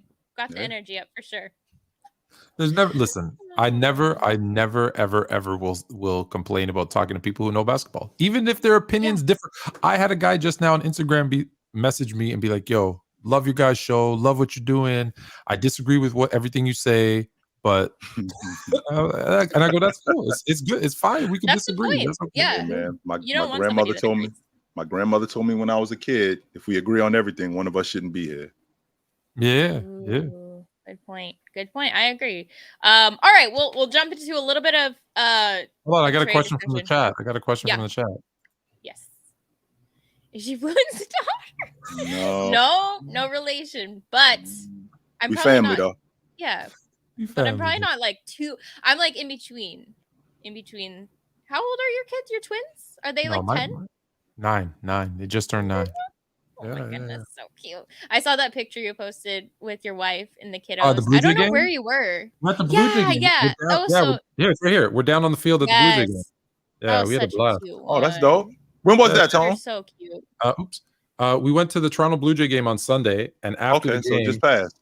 Yeah. They let us go run the bases. Yeah, I was like, holy, you're so tall. I always forget. I mean, 6'3" doesn't sound, but I was like, it's short to like it's tall to like most. We were talking about this today on the panel. It's tall to like the average people, but like to us who play ball it's like short.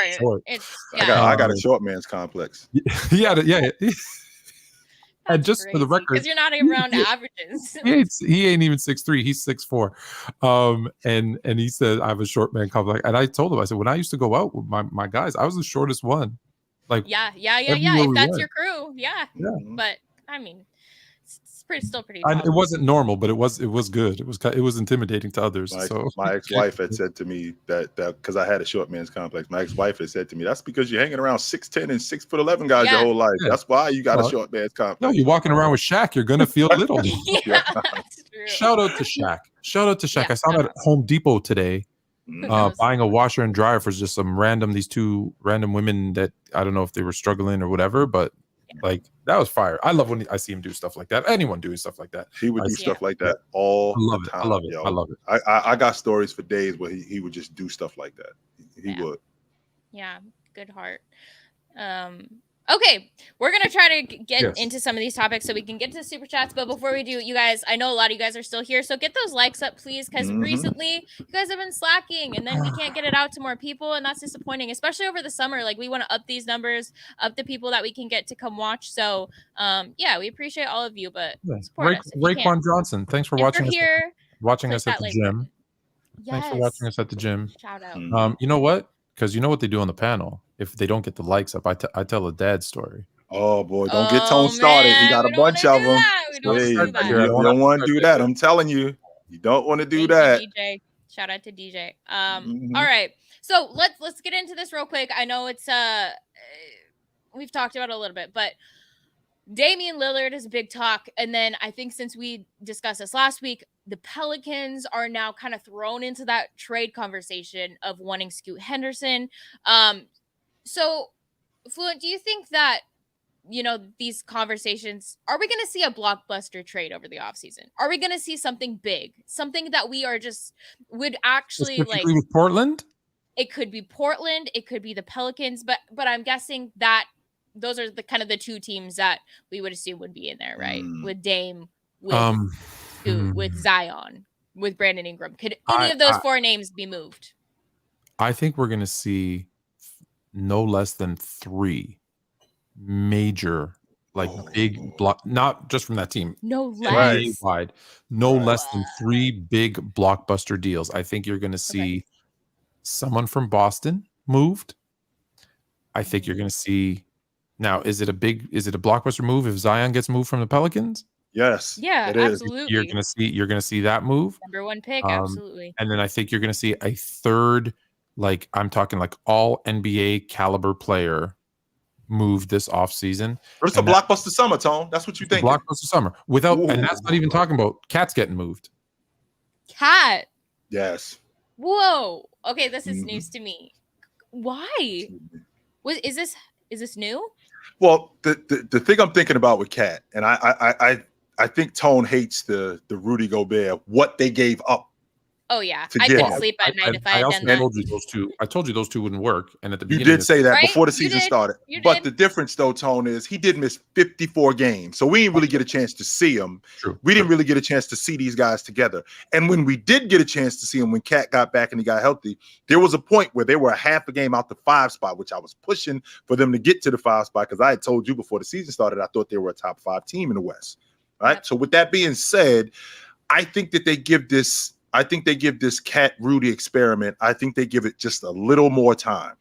Now, as far as Dame in Portland, I said this to you guys earlier today. Perception is reality, man. If you hear something enough, you start to think maybe I should be traded. Maybe I shouldn't be here as long as this.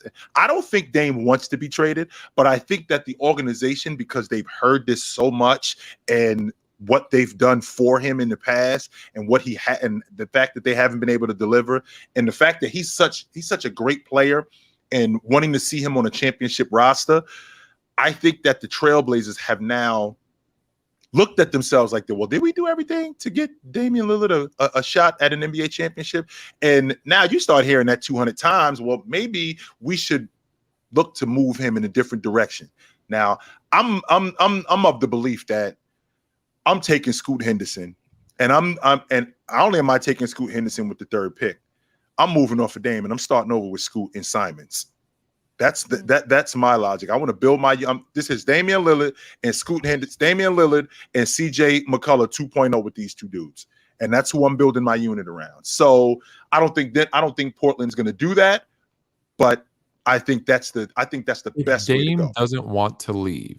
Could you see any situation where Portland trades him? No. If the right package came along, yes. Because again, Tone, you've mentioned this to me time and time again. Is anybody untradeable? No. Nobody. Which means that if somebody picked up the telephone and called up the Trailblazers and said, "Hey, I know how you feel about Dame, but I got and now all of a sudden we're having a conversation, and you know what a conversation turns into, Tone? A conversation turns into, well, you know what? That doesn't sound like a bad idea. What is because I don't know that anybody wants to give up $60 million in yearly salary or $50 million in yearly salary, and who knows what else. Well, these 2 years, these two years, I believe Dame is on the books for 40, 47, and 48. It's the back end of the deal. It's the last two. It's the back end of the deal where the money gets tricky. So maybe there's a team like the Philadelphia 76ers, like Atlanta, like I don't think Atlanta would do it. Well, maybe Atlanta would do it because they got all those picks. They got all those picks from Philly. Pause on Philly. Who they giving up? Well, they got a number of different things that they could give up. Maxey, James Harden has a player option on his contract, which means that he becomes an unrestricted free agent at the end of the season. So I don't think he's one of those guys that's involved in this. But Tobias Harris, because they may be able to get Tobias. Let's say Tobias Harris, Maxey, and a first round pick. Does that make either team better? I don't like the Philly. That's why we got to get a third team involved. That's exactly why we got to get a third team involved. Because again, Tone, just like the Washington situation, it's very much like that up in Portland. If we're coming off our star player, we're essentially starting over. And if I'm starting over, I need draft capital. I need draft picks because I'm building my unit around these two young guys, and I need to get draft picks. Why do you think what they're doing in Oklahoma City is working? Because they got so much draft capital. Yeah, it is. Yeah, it is, Tone. I didn't have them, and you know how I feel about the play-in tournament. You know how I feel about, but they're in the play-in tournament. Not only are they in the play-in tournament, they get Chet back next year. They got a bunch of ones, right? They got a bunch of ones. Lou Dort, they got a bunch of first-round picks. Lou Dort, both Jalen Williams, both of those guys. One of them was, I think he finished third in Rookie of the Year. So they're on the fast track. They're on the fast track, and they got draft capital, and they've been drafting well, right? And because they've been drafting well, this thing is working. Now, don't get me wrong, and I said this to you earlier, Tone. SGA, the fact that he's playing the way he's playing and emerging how he's emerging, kind of speeds up the process, kind of makes this thing move along a little bit faster. But the fact that they got first-round picks, maybe we call up Oklahoma City and we ask for a couple of those picks. I feel like after the draft episode next week, the week after, we should look at some of these second-year players because you brought up Chet. What are we expecting from technically Chet in his rookie season? True. We've got like Chet, Paolo, Benedict Mathurin. I'm trying to even think of all the rookies because it was a quiet season from them, to be honest, right? Like I say, Paolo was probably he won rookie. I thought Jabari Smith was going to be a lot thought he was. Me too. I remember you were excited to watch him, and he was good. But I still am. I still am. I'm still high on him, but I thought he was going to be better than what he was. I think that he's where he was too. And the fact that they got Udoka this season, I think he's going to be better this season. I do. I expect him to be much better this season than what he was last year. So, Tony, if we're talking about guys like Damian Lillard getting traded, we're talking about guys like Bradley Beal. Because of the money, we have to get a third team involved. I don't think that there was a trade offer today on the panel that I know we joked about it. I didn't hate that. I didn't hate Bradley Beal for Julius Randle. I did not hate that. Bradley Beal for Julius Randle. I didn't hate it. I didn't. Brunson and Beal. Mm-hmm. I like putting the B's together. I wanted Beal, Bam, and Butler. Now I want Brunson. I did not hate it. And RJ Barrett at the 3. I did not hate that. RJ Barrett play the 3 with those two in the backcourt. Is that? Yes. So what are they running with? Mitchell Robinson and. They still got to make some other moves. You still got to make some moves. Hartenstein or whatever. Hartenstein. He's a backup 5. He's a backup 5. Look, every team you got to make. There's going to be multiple moves, but I think if your 1, 2, 3 is Brunson, Beal, and Barrett. Another 3. You like that Bam bucket? I like Beal, Bam, and buckets. Yeah. I like Barrett, Brunson, and Beal. That was not done on purpose, by the way. You definitely did that on purpose, Tom. I'm not that good. I'm not that good. What's the deal with Cat? Because I haven't heard about this and why. I mean, Jay, you just said that you think he's leaving, but. No, Jay thinks he's staying. You think he's staying for maybe till the trade deadline or the end of the season. But where do you see Cat going, and who would they want to bring in? Because I love that. I actually personally love it. I don't think it'll happen, but I love that because I think Anthony Edwards, the way that I watched him walk out of that last game against Denver, and kind of, I think it was a moment that changed him. I think we're going to see him just be more and more special, but he's that guy, and they want him. It's not Cat. So you're going to love this, H. Yeah. I think he can end up in the Bay Area. That is what I said. Isn't he a forward? A power forward? We have Wiggins. We don't need him. 5. No, I want him at the 5. And you can move him to the 5. He played the 5 in Minnesota before. I want a starting lineup of Curry, Klay, Wiggins, Green, Cat. I don't hate it. I don't hate it. Terrifying, but there's no way we could afford it. No way. I don't know what his contract Jordan looks like. Poole alone covers the salary, and you throw in Kuminga and a pick, you good. Would they take Jordan Poole and Anthony Edwards and start a little for giving up Cat? If Rudy tipped the scale, Kuminga, so if I'm handing over Cat, I need 3 Kuminga and Poole. You're putting Kuminga and Poole on that team in Minnesota. So now you got Rudy Gobert. Your shot blocking. Yes, Sebastian did send me this, so I'm not trying to take credit for it, Sebastian. I got you, bro. You got Gobert. You got Kuminga at the 4. You got Poole and right. So you've got scoring. You've got defense. You've got I think that it makes them. It's a better fit. We get a better fit. I don't hate that duo of young Poole, young Ant. There's people in the NBA smarter than me, and they see that Cat and Gobert, weren't going to fit. Yeah. And even though they only saw it for a limited time, they saw that it didn't make sense. They saw how much they gave away from Gobert. They know that the rest of the league is laughing at them. So I think, we've seen crazier trades. Like everyone's like, that's ridiculous. It'll never happen. Yeah, all these trades are ridiculous until they happen. And then when they do happen, you're like, wow, that was awesome. That was amazing. That was amazing. Is Cat going to be comfortable? Because this is what I don't want. We have enough sharp shooters. We don't need Cat to come in and shoot perimeter threes. We need him. Yes, you do. Actually, clog up the paint and play the 5, which he wasn't comfortable playing before Gobert came. Remember, he's not going to do that. In the this in Golden State's offense, it's a lot of motion, read and react, and everyone's playing everywhere. Your guy that's going to be clogging up the lane is still Draymond Green. He's still going to be your defensive guy. Cat can get a couple of blocks. He's still like a 7-footer, 6'10", whatever the hell he is. So you're still going to have that, but to put him in an offense where you're going to be like, hey, you're going to be coming in. You're going to be roaming out from the key to the 3. You're going to have opportunities to do everything. Yeah. Well, he's a generational talent in his mind. He's a guy who people are going to look at. His mind, maybe. In his mind, I said that when they look at me, they're going to say I changed the game. Well, we're better for a big man to change the game than that Golden State offense.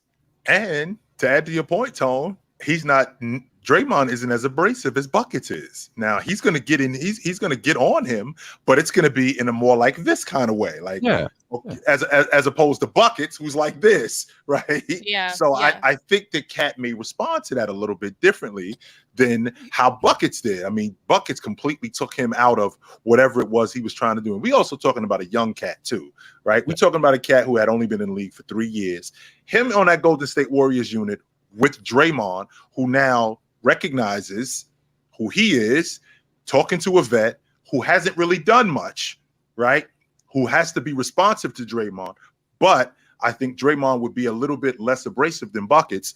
And I think this thing could work. And I'm not a huge Cat fan, but after signing that contract, right? Poole, if you ask other people around the NBA, they still think Poole is very good. It's just obviously getting punched in the face by one of the leaders of the team, having to be in the shadow no matter what you think or say of Curry and Klay. Like, you're not the guy. This puts him in an opportunity where, hey, show us. Like, let's get him out of that. Look, whether it's personality or play style or whatever, it wasn't a really perfect fit. So why not? And we just talked about Poole was given that contract probably a little bit in haste because of the punch. So if you could get a return like that, a stretch 5 in a team that loves to shoot the long ball, I think it would be a lot worse. It does fit. Which I'm glad you brought up Poole, Tone, because I wanted to ask you that. What is the temperature on Poole throughout the league? I think if you're asking GMs, what's the temperature on Poole throughout the league? If you ask 10, you'll get 10 different answers.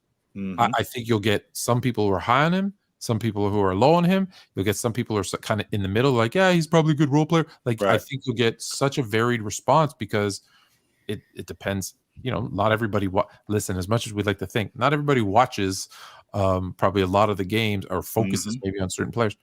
They know that he can get really hot as a shooter. He's very talented. They gave him that money for a reason. Then something went wrong. I think that there's more people. I'm sorry, H, to interrupt you, and hold on to that thought. But I think that there's more GMs that are in on him than are out. Oh, I agree. I think so too. That's why I said I think you can move him if you want. I'm all in for Jordan. I have a hard time internally because it's like, okay, you have to sacrifice the future, but at this point with Steph Curry, you do whatever you can to try and win now. The future can wait. The only person that I'm not, I think JK is going to be really special, and that's the one guy that I would do everything to hang on to. But I think if you're going to do a trade like that, he's going to have to go. Poole is going to have to go, and probably, you know. I think he knows that too, H. I don't think that if he was moved, he would be like, "Damn, I can't believe I got." No, I think that he knows it could be coming. He's prepared. Yeah. All right. Well, we kind of ate up some time with that LeBron discussion, which is totally fine because it was a good discussion. So let's jump into some super chats and try to make sure we can get through those. WP Nuggets in 5. Who wins in a 7-game series? The 2023 Nuggets or the 2014 Spurs? Who takes it and in how many games? It's interesting. I think that the 2014 Spurs handled the Nuggets. I think they handled them. To be honest with you, I don't think that the Nuggets had Milwaukee gotten to the NBA Finals. Like, I don't think that they're the NBA champs. I don't think that there was a team that was going to beat the Spurs. I thought I thought you were like, no, people need, like, the Nuggets were that good. I thought that they were good enough to get out the West. I thought that the team that they were, I thought that they were good enough to get out the West. I thought that the NBA champion was coming out the Eastern Conference. Agreed. Okay. That's what I thought. And with that 2014 Spurs team, how deep they were, not just how deep they were, how good they were defensively. Tim Duncan was still elite defensively. Kawhi Leonard was becoming elite defensively. They had guys like Boris Diaw as rotation guys. Manu Ginobili also as a rotation guy. That was a damn good team. I think they handled the Nuggets. Yeah. What? I'm looking at the matchups, and I'm looking at Duncan and Jokic. That would be fantastic. Wouldn't that be crazy? Aaron Gordon's going to match up with Kawhi, which not the absolute best Kawhi, but still really really good Kawhi. Jamal and Tony Parker, and then you're going to have like a Bruce Brown, whatever, to kind of go try to handle Ginobili. And I think the experience of the Spurs wins the series for them. But to say that it's handedly, well, I would say that the Spurs are gonna do better than Miami. The Nuggets are gonna do better than Miami did against them. So 6, 7, I go 7 games. I go Spurs, but the experience gets them over the hump with 7. I think that's where I'll go. I'll go 6. 6. I think the Spurs beat them in 6. Speaking of, you guys hear about because we always joke about Tim Duncan, and you just don't really hear much from him. But I guess where is he, H? Apparently he's coming out of retirement, and he's gonna come train Wemby. So that could be interesting. That'd be great. That's fantastic. Because Tim Duncan, he was awesome for 20 years. He just went into hibernation, disappeared. That's the way to do it. I kind of I like that. That's what. Where the hell is like Giannis said? Where the hell is Tim Duncan? Have you seen him? Has anybody seen this dude? So I guess we'll be seeing some of him, which is good. But I'm only going to show this because they paid it, but you don't have to read it, and then I'll take it off. Okay. Depressed Cavs fan. He was rooting for you too, dude. Oh, FIFA boy. No, she is not. Trolling? Were you trolling? FIFA, no, she is not a bigger troll than you, FIFA. No, that's not even close. I'm unbiased for the most part. No, sometimes she is not. When it comes to stuff. I don't know how I feel about that. All right, Reggie the Tree. What up, y'all? I'm sorry, H.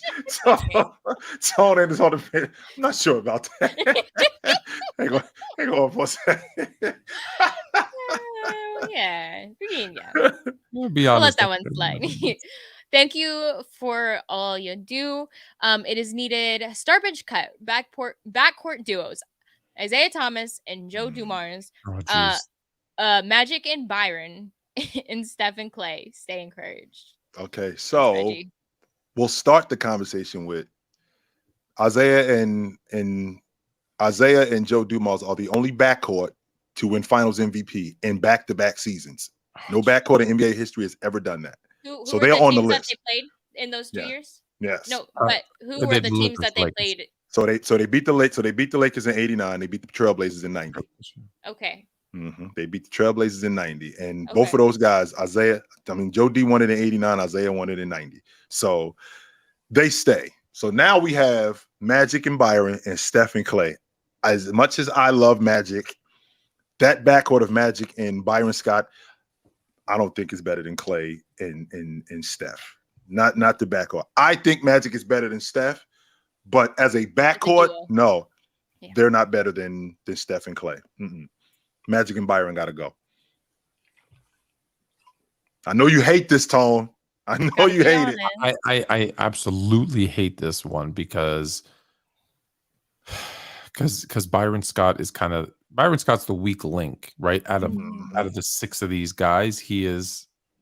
I like Byron Scott, but by far, like it's like 1, 2, 3, 4, 5, and then 6. Right? Like I can't reach him. He's so far away. Yeah. So I'm gonna cut my guys on the Lakers, which I'm being unbiased, not a fan, because the fan in me right away was saying start Magic and Byron. For the second I saw it, I was like start Magic. As soon as you saw that, as soon as I saw it. But I'll be honest. And then between the other two, Isaiah and what he said about Isaiah and Joe Dumars is correct. Both could score, both could play D. But like if I'm starting a team and you said which backcourt do I want to start my team with, I'm going with Steph and Klay. I'm picking those two because I can't get that kind of shooting and defense from one. Don't forget, don't look at Klay now. Look at Klay when he was Klay. So I'm going to start Steph and Klay, bench Joe and Isaiah. Sorry, Isaiah, you're not on the dream team again. And then, yeah, you know who I'm cutting. I'm not going to say them again. Okay. Moving on. Ethan, I'm a little late, so I might have already talked about this, but did you guys see Mike Malone wore a shirt that said, put this in your pipe and smoke it at the parade? Yeah, he was on another level. I saw that Michael Malone. I was like, who are you? He is from Jersey, Tone. Just want to put that out there. He's also from Jersey. Is everybody from Jersey? Is that what happened? My grandpa is. Is everybody from Jersey and then they just spread out the rest of the all US? I had. That's just the way that works. So because I will say this, when I was living in Arizona, I want to say, everyone was like, so where are you from? Because no one's from here, ha ha ha. And it was literally like a joke, like nobody's actually from Arizona. I know you actually that's how my grandpa's. He's from Jersey. From Jersey, and he went to Arizona. Yeah. And that's everybody is transient in Arizona. Oh, yeah. Still, a lot of people leave for the winter and or for the summer. Yeah. But a lot of people come for the winter. A lot of people go for the winter. Leave a lot of snowbirds. A lot of snowbirds down there. Yeah. They can't. You got different snowbirds though, Tone. You got the snowbirds from New York that come down here to Florida. But then you got the people in Chicago. You got the people would come to Arizona. Those are the people that come to Arizona. Which I loved, by the way, because when I was living there were so many Chicago Bears bars to go watch. It was amazing. It was amazing. Yeah, in Chicago. And they're outside too in the summer, so everything's like open air. Probably like that in Florida too. I was at a Bears bar. Bears versus Arizona. Remember that night where they kicked the ball to Devin Hester like they really shouldn't have? It was the year the Bears went to the Super Bowl. And Dennis Green was like, if you want to crown them, then crown their ass. That one. And let me tell you, when he got that kick return back and started running, we all knew. And so we're in Arizona cheering against the Arizona Cardinals. We were all like running in the bar, like in place with Devin Hester that whole way. Go. Oh, so good. I love being like a rival, like being in a hometown of somebody else, but cheering for the other team. That's like my favorite thing to do. Yeah, don't do it. When I lived in Oakland, I did not. I wore black. Not Oakland. And I was a Raider fan. Yeah, I would. When I lived in the Bay Area, not one time would I go over to Oakland to watch the 49ers because I knew for a fact what it was going to be. So I'm if they playing the 49ers, I'm going to stay right on this side of the bridge because I know what it's going to be. No, I ain't going over there. Yeah, you got to be careful. All right. Double P, pre-postseason, the consensus seemed to have Giannis ahead of Jokic. Is that still the case now, or do we have to automatically deem the champ as the best? We don't have to deem the champ as the best unless he's got a resume that led up to this. So when I think about Kobe Bryant, and I've mentioned this to you, Tone. I thought James was the better player, but the fact that Bryant had been first team All NBA in 06, first team All Defense in 07, won the league MVP in 08, lost in the NBA Finals, won the NBA championship in 08, 09, won the NBA championship in 09, 10, and was a Finals MVP in back-to-back seasons. As good as I thought James was as a player, I couldn't deny the fact that's the best player on the planet right there. I couldn't deny that. So I got to do the same thing that I'm doing there, I'm doing here, because I did the same thing with Giannis. So when Giannis became the best player in 21, the stuff that he did, being the defensive player of the year, being the back-to-back league MVP, being an all-league performer, that stuff led up to him being the best player on the planet. The fact that you win the NBA championship, that kind of stamps it, as opposed to, okay, he's the champ, so he's it. Nah, it's got to be a little bit more than that. Tim Duncan did the same thing in the early 2000s. The Ringer came out with their new top 10. Can I read it to you? Yeah. Because it's interesting that this sounds like it's right off the press too, Tom. It's right off the press. So here we go. I'm going to go in reverse order. At 10, Devin Booker. 9, Jimmy Butler. 8, Kawhi Leonard. 7, this is for this upcoming season. 7, Luka Doncic. 6, Jason Tatum. 5, Joel Embiid. 4, Kevin Durant. 3, Giannis Antetokounmpo. Steph's 1? 2, Steph Curry. Okay. 1, Nikola Jokic. Wow. Jimmy at 9. Getting bounced from the 8 seed, knocked Giannis down hard to the third guy. Wow. I thought he was the best player on the planet coming into the playoffs. I did think that Giannis was that. And did you notice a name that wasn't on that top 10 list? Let's see. James wasn't on that list. James was not on that list. James was not on that list. No, he wasn't. Anthony Davis was not on that list. John Morant was not on that list, which I'm fine with. Donovan Mitchell was not on. KD wasn't on that list, was he?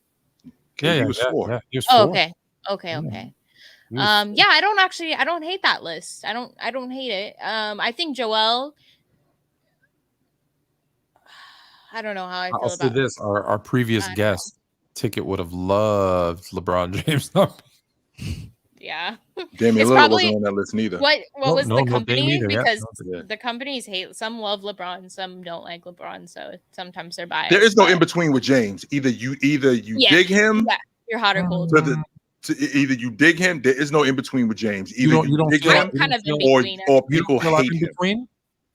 You? Yeah. No, I don't think you're in between. When it comes to Jordan, you're like, no. It's not like when we talk about Jordan to James, it's not a question with you, Tone. As good as James is, sure. We can't have a conversation. No. That's fair. Yeah. All right. Boom. Thanks, Double P. Mar6 Clark. Her chill asked earlier on the panel, I think players stopped playing hard in All-Star and exhibition games after Paul George broke his leg in the USA.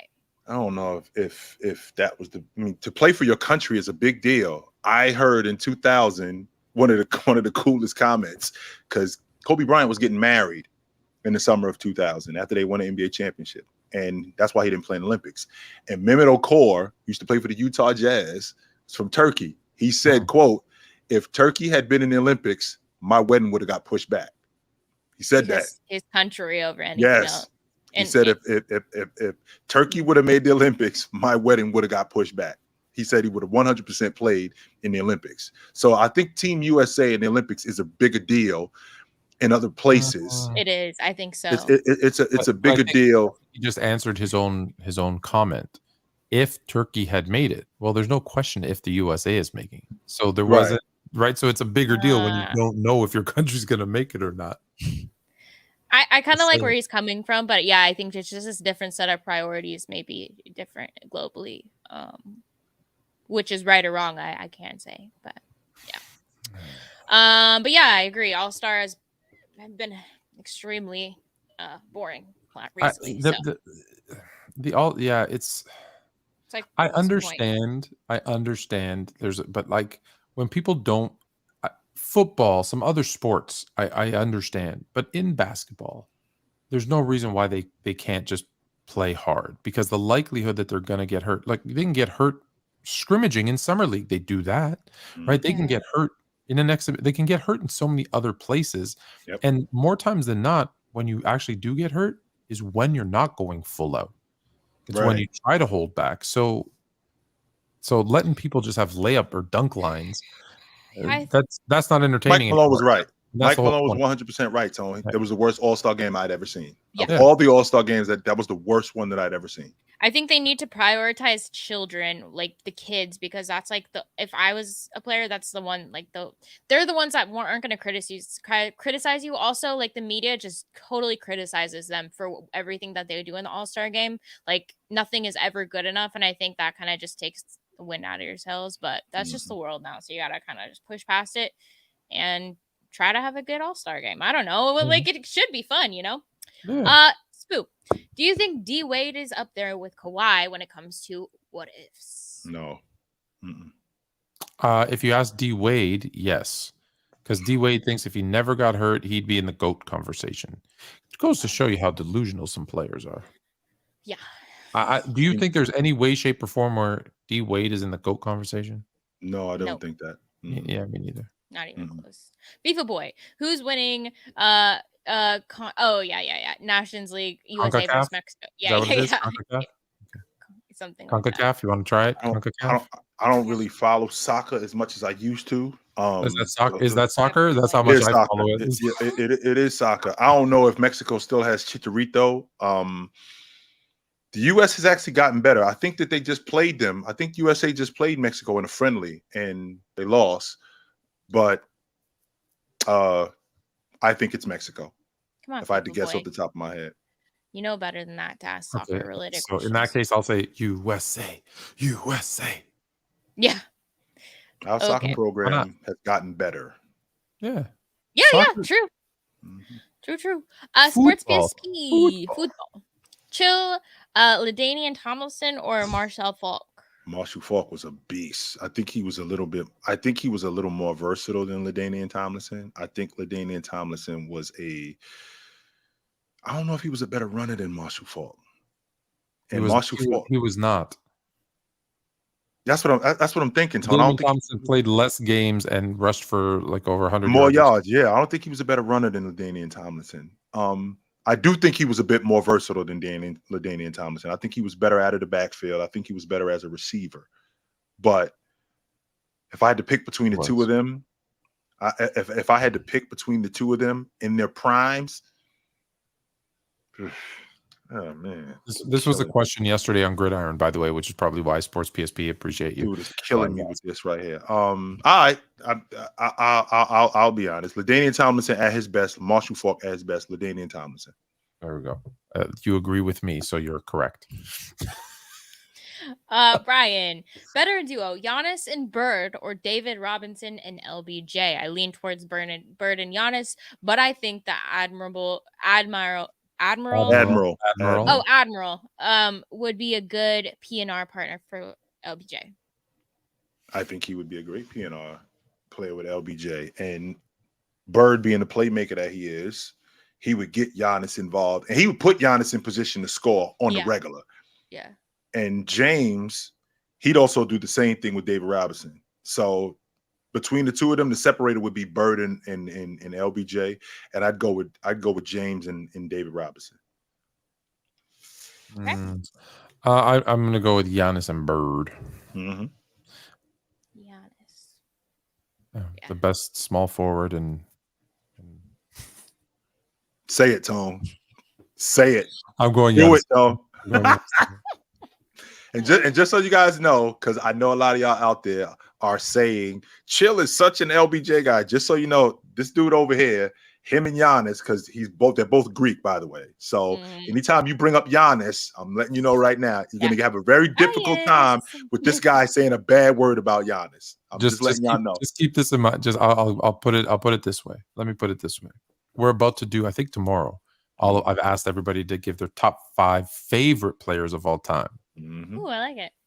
He's the only one that's making my list that's still playing, or that played at least in the last 20 years. I think. And you know how this dude is about guys that haven't that guys that are current. Yeah, you know how this dude is about that. Dude, yeah, but Giannis makes the cut.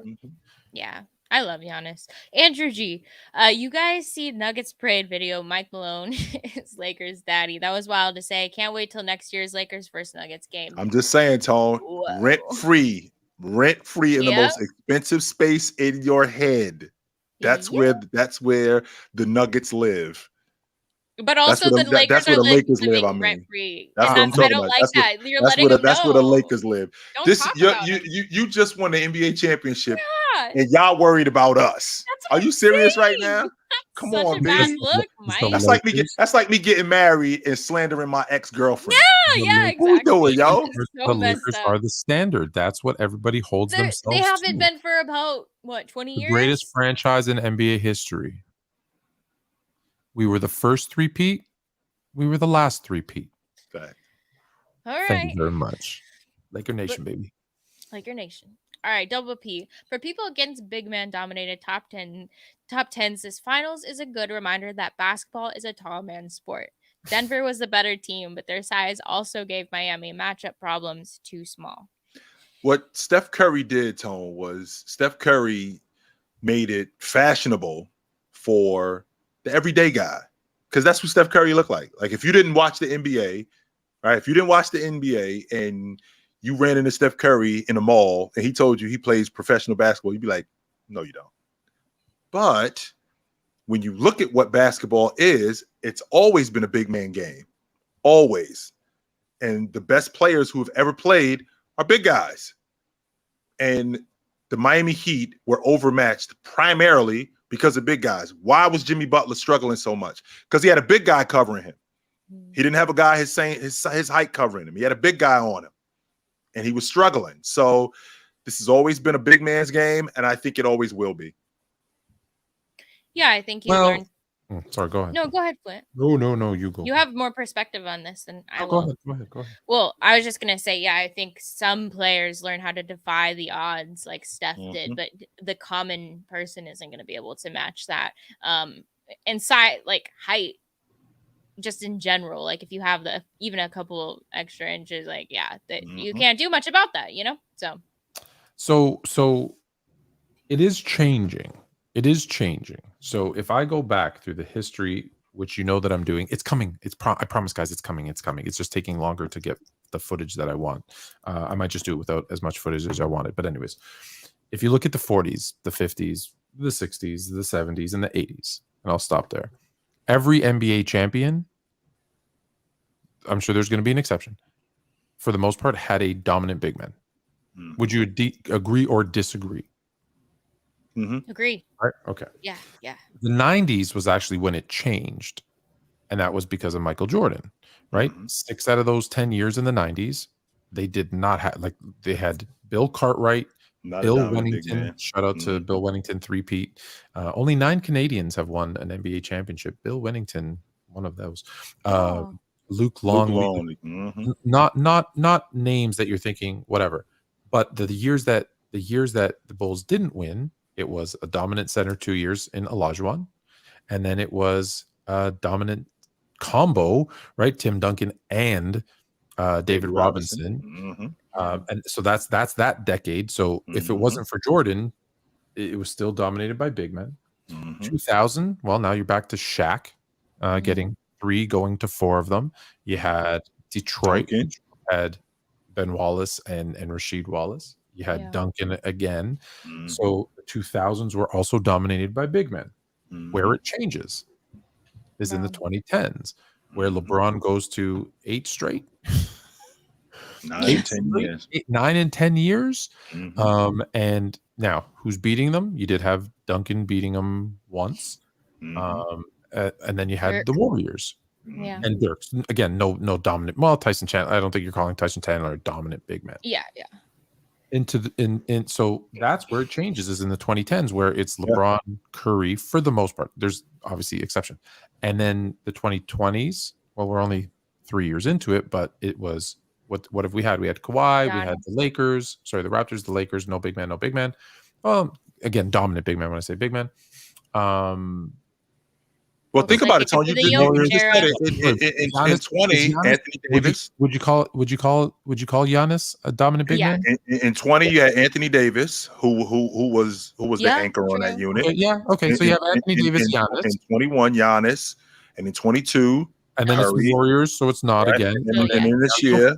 So three out of the last 4 years. So it's really just the 2010, which is what you guys have predicted that we're heading back into. So it looks like we're heading back into that dominance of the big man. So when you think about it, there's really been a 6-year stretch in the 90s, and then like a kind of maybe an 8-year stretch in the 2010s. But other than that, even now, 3 out of the 4 years have been with a dominant big man. So history is showing that at least it's changing a little bit, right? But man, and even though Tone, I miss Shaq, I miss Olajuwon. Those guys are gone. But the big guys we got today, what I equate it to is they're different. I equate it to just updated software. That's what I look at it as. Yeah, I like it. Double P, just a reminder that football, as in soccer, is king. Messi's new club, Inter Miami, has gained 4.2 million followers on IG in a day, and now there are more followers than any NFL, MLB, NHL, or MLS team on IG. Yeah, it was big. In that case, everybody in Toronto, go buy your Toronto FC tickets today. He is right. It is the biggest. Along the road, Smith, all time right now, Giannis or Jokic, all time. I think Giannis is ahead of him. Oh, but statistically, it's definitely Jokic, right? Mm-hmm. Like Jokic has broken record. Yeah. I mean, Giannis is a better all-around player. Like if I'm starting a team, I'm taking Giannis, but I don't rank current players in my all-time list, so I'm going to say that they're tied. Yeah. But have you guys seen? I think I have it. Oh, I wish I had. Maybe I don't have it. Oh, yes, I do have it. Check this out. All time, Jokic versus Giannis. Their 8th season. 2 Finals MVPs. Check for both of them. 5 All-Star selections. Check. Tied for both of them. Lottery pick. No for both of them. International players. Yes for both of them. Finals MVP. Yes for both of them. They are literally from neck and neck. They're exactly the same. So I'll say since I don't rank them, they're tied. Yeah. Yeah. Not yet. It's way too early. Yeah, Tony's house and friends. How high is Larry Johnson if his back don't go out? Doesn't he get high? I don't think LJ is an all-time great like that. I don't think he's a top 50 player all time. I think he's awesome though. I do. I think he makes more all-star teams. I do think that he makes a couple more all-NBA teams, but in terms of him being in the category, he wasn't Barkley good, even if he was healthy. He wasn't Malone good. Nah, he wasn't that good. Okay. I'm gonna say if he never gets hurt, I'm gonna say he is top 75. I love Larry Johnson. I think he would be phenomenal. Top 75, okay, Tone. I can get with that. Top 50, I think that's a stretch. Okay. FIFA boy, chill. You invited to the carne asada because of what you said. You knew. What did he say? You knew. Well, because he knew what he was talking about. For the USA versus Mexico. Oh. Good job. So I'm not because I picked USA. I get the hot dogs and potato salad. Damn it! I want the carne asada. Ethan, do y'all think Reggie Lewis would have been the GOAT if he hadn't passed away? No, I don't think he would have been the GOAT, but I think that he would have been awesome. Had he had, I think he had made the All-Star team twice. He had been in the league for 5 years at that point. And yeah, I think he did. I think that he would have been a lot better had he played 10, 12 years. He wouldn't have been the GOAT though. No, he wasn't Bird good. He wasn't Reggie Miller good. No, he wasn't that good. Keontae Henson, do you count Robert Parrish as a dominant big man? Yeah, I do. 100%. Yeah, he also had Kevin McHale next to him. Mm-hmm. Like there was dominant big men in Boston. Absolutely. Fabian 04 just graduated from high school. Congratulations. Nice. Class of 23, and wanted to know what are some of your guys' favorite basketball memories from college or high school. Yeah, you both got probably a good story. My favorite memory has to be, and it has nothing to do with basketball, but it does in the sense that our basketball team got to play in a tournament in Hawaii. And when I tell you, when you fly a bunch of kids from Toronto in December to Hawaii, and let me tell you, I didn't believe we were going. Like, they were like, "Do you believe it? We're going now." I'm like, "Nah." "We're on the plane. Do you believe it?" "Nah." Still didn't feel real until you landed on the ground. We've landed in Hawaii. "Do you believe it?" I go, "Nah, we're going to open the door. We're going to be home still." The girl comes with her grass skirt and puts lays around us. "Do you believe us now?" And I feel the warmth. Yeah. And I see the palm trees, and I'm like, now I believe it, and I'm never leaving. So there's so many good memories on that trip. And the one I remember was one of the dudes on my team jumped into a wave and like landed on his head, and we had to shave his dreads because all the sand was on his head. Oh no. We had to shave his head. So I would say that, but more, it's so funny. Like, everyone will probably talk about games and playing, but really the best memories, and hopefully you had some of these, Fabian, if you played. It was really like the friendships and like the hanging out and the the BS that we used to get into. Like, that was actually the stuff that I remember the most. Because you never like appreciate it, because like the older you get, like, you still have friendships, but it's never going to be like that group where you don't have any cares or the same amount of cares. Like, growing up, you're just like nothing. There's so much responsibility, and like you can still have those friendships, and it's fun, it's different, but like appreciate that last summer before you go to college, or because that's when you make the best when memories. I see those guys, sometimes we still make jokes about like certain things that happened, or like when we would be team meals, and we'd always make fun of the first guy who had the buck. Like, if you couldn't eat anymore, you had to like knock on the table, and then like, everybody made fun of you, like the last man standing for eat. Like, it's stupid things like that you don't think about. I didn't even think about it till just right now. So yeah. That for me, that's the favorite memories. What you got, Joe? You got something? My high school basketball team, I graduated with 50 kids, and we were all we had. Yeah, that was it. That was just 50 of us. Yeah, we didn't have a gym. We had to practice. We had gym class at the boys' club. We practiced in a bingo hall in Jersey, baby. Yeah, we practiced in a bingo hall, and we had to put up the bingo tables. On Friday, after practice, we had to put the bingo tables up because they had bingo on Friday nights. And we were arguably the best high school basketball team in the country, and that's what we were doing.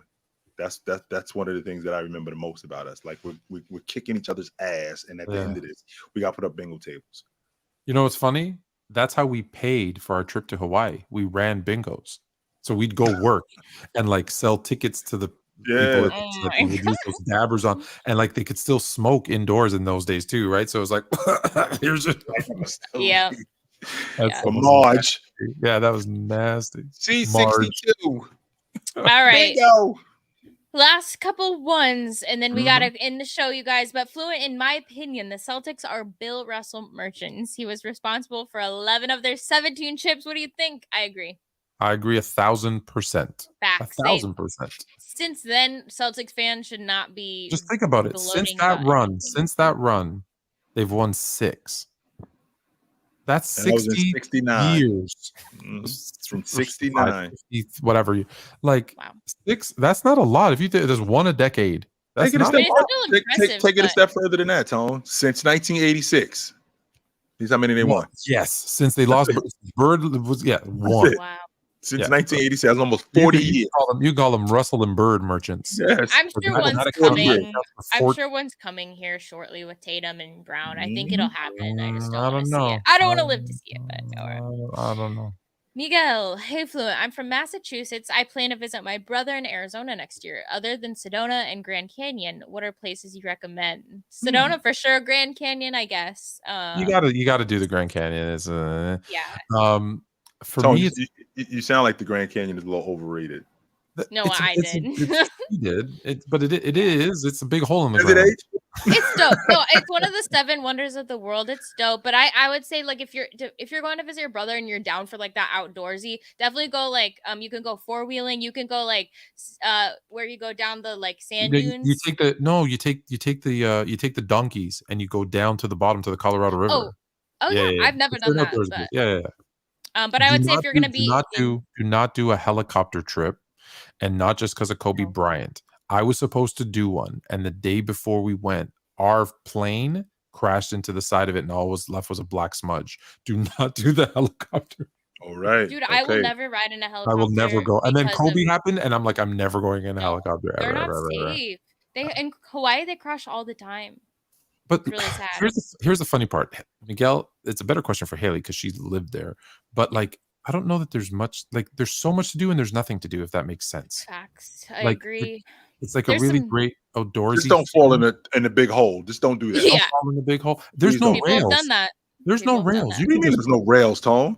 There's not rails. People will go in, hang off, sit on the edge, and look down, and then fall in. Yes. Yeah. There's certain areas where there is. Big. But yeah, they couldn't rail the whole thing. Massive. Your ass out of that hole. What's wrong with you? You crazy? When I think back to when I went the first time as a teenager, and like we went down a level so we could do that picture where it looks like you're hanging off. Yep. I'm thinking if one of those rocks just like broke off or we slipped, we're dead. Like it's nuts. But back to the Arizona thing. So there's tons of things to do, but it depends what you're into. Like I would tell you, like, hey, like go. Jesus, I don't know. Go to La Grande Orange. The food's amazing. Like go to Curling Commons. It's really cool. Yeah, go to the fashion squares. There's some great shopping. Like literally, yeah. I would say Scottsdale's fun if you're trying to go like out for the night. There's a lot to do there. There's a really good bar. There's a really good bicycle thing. You can do you ride the bicycle from bar to bar to bar to bar. Oh. Yeah, you ride a bicycle. Like it's a group of 20 people pedaling. Oh, I've seen those. You know that. Yeah. But there's a lot. But it's all Yelp it. No, yeah, there you go. Sorry, I know that wasn't much help. Andrew G. Tatum potentially top 5 of all time. Your thoughts? Chill and chill only. I don't know about top 5 all time, but I definitely think that he's got all time great potential. Maybe to definitely top 20. I definitely think that he has that kind of potential to be a top 20 player all time. 100%. I disagree. Well, you said chill and chill only. So did he say top 5 small forwards? Small forwards. I didn't. Oh, I thought he meant top 5 players. Yeah, there's no way. Top 5 small forwards. I mean, definitely top 10. Definitely top 10. Top 5 small forwards. That's a tough list to crack. Good luck. Okay, Rolo. Thoughts on the show Winning Time? Fantastic. I thought it was good.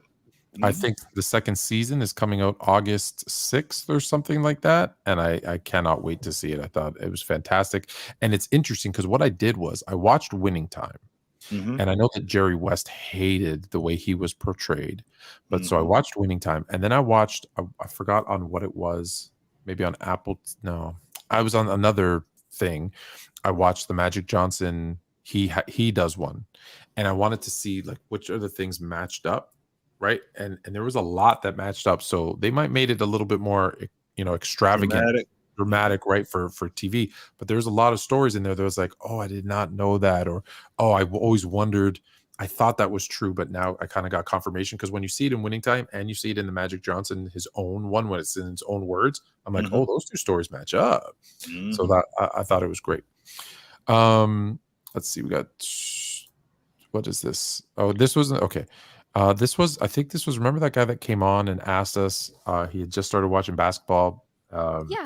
So he said, Fluent, thanks for the playoff series recommendation. I just finished watching the Warriors and Rockets series in 2018. I straight up think in another universe, James Harden is champion. That would be fun to go back and watch it. Like it puts you in a different era versus like watching them now. It's just, some guys are like a shell of themselves. It's sad. Yeah.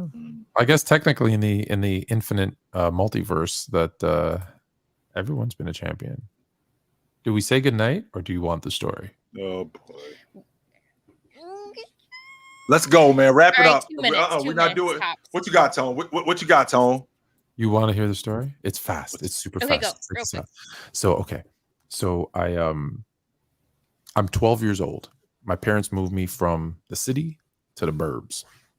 My brother has just gotten out of jail. He's on house arrest, so he can't leave the house. His girlfriend comes over. My brother, who's much, much older, and his fiance come as well. So there's the 5 of us just kind of hanging out. They decide they want to play Pictionary. You remember that game? You draw, and the other person guesses what you're drawing. Okay. So I'm like, I want to play, and they're like, sorry, like you don't have a partner. And so my mom, who's, an immigrant from Greece, has broken English. She's like, I'll be your partner. And I'm like, whatever, fine. Okay, sure. And so is this a true story? 1,000%. Oh, okay, Absolutely 1,000% true story. Okay. So she says, how do you play? And like, you pull out a card, you look at what it says, you draw it, your partner guesses, whoever's partner guesses first, they win. Sounds easy enough, she says. Let's do it.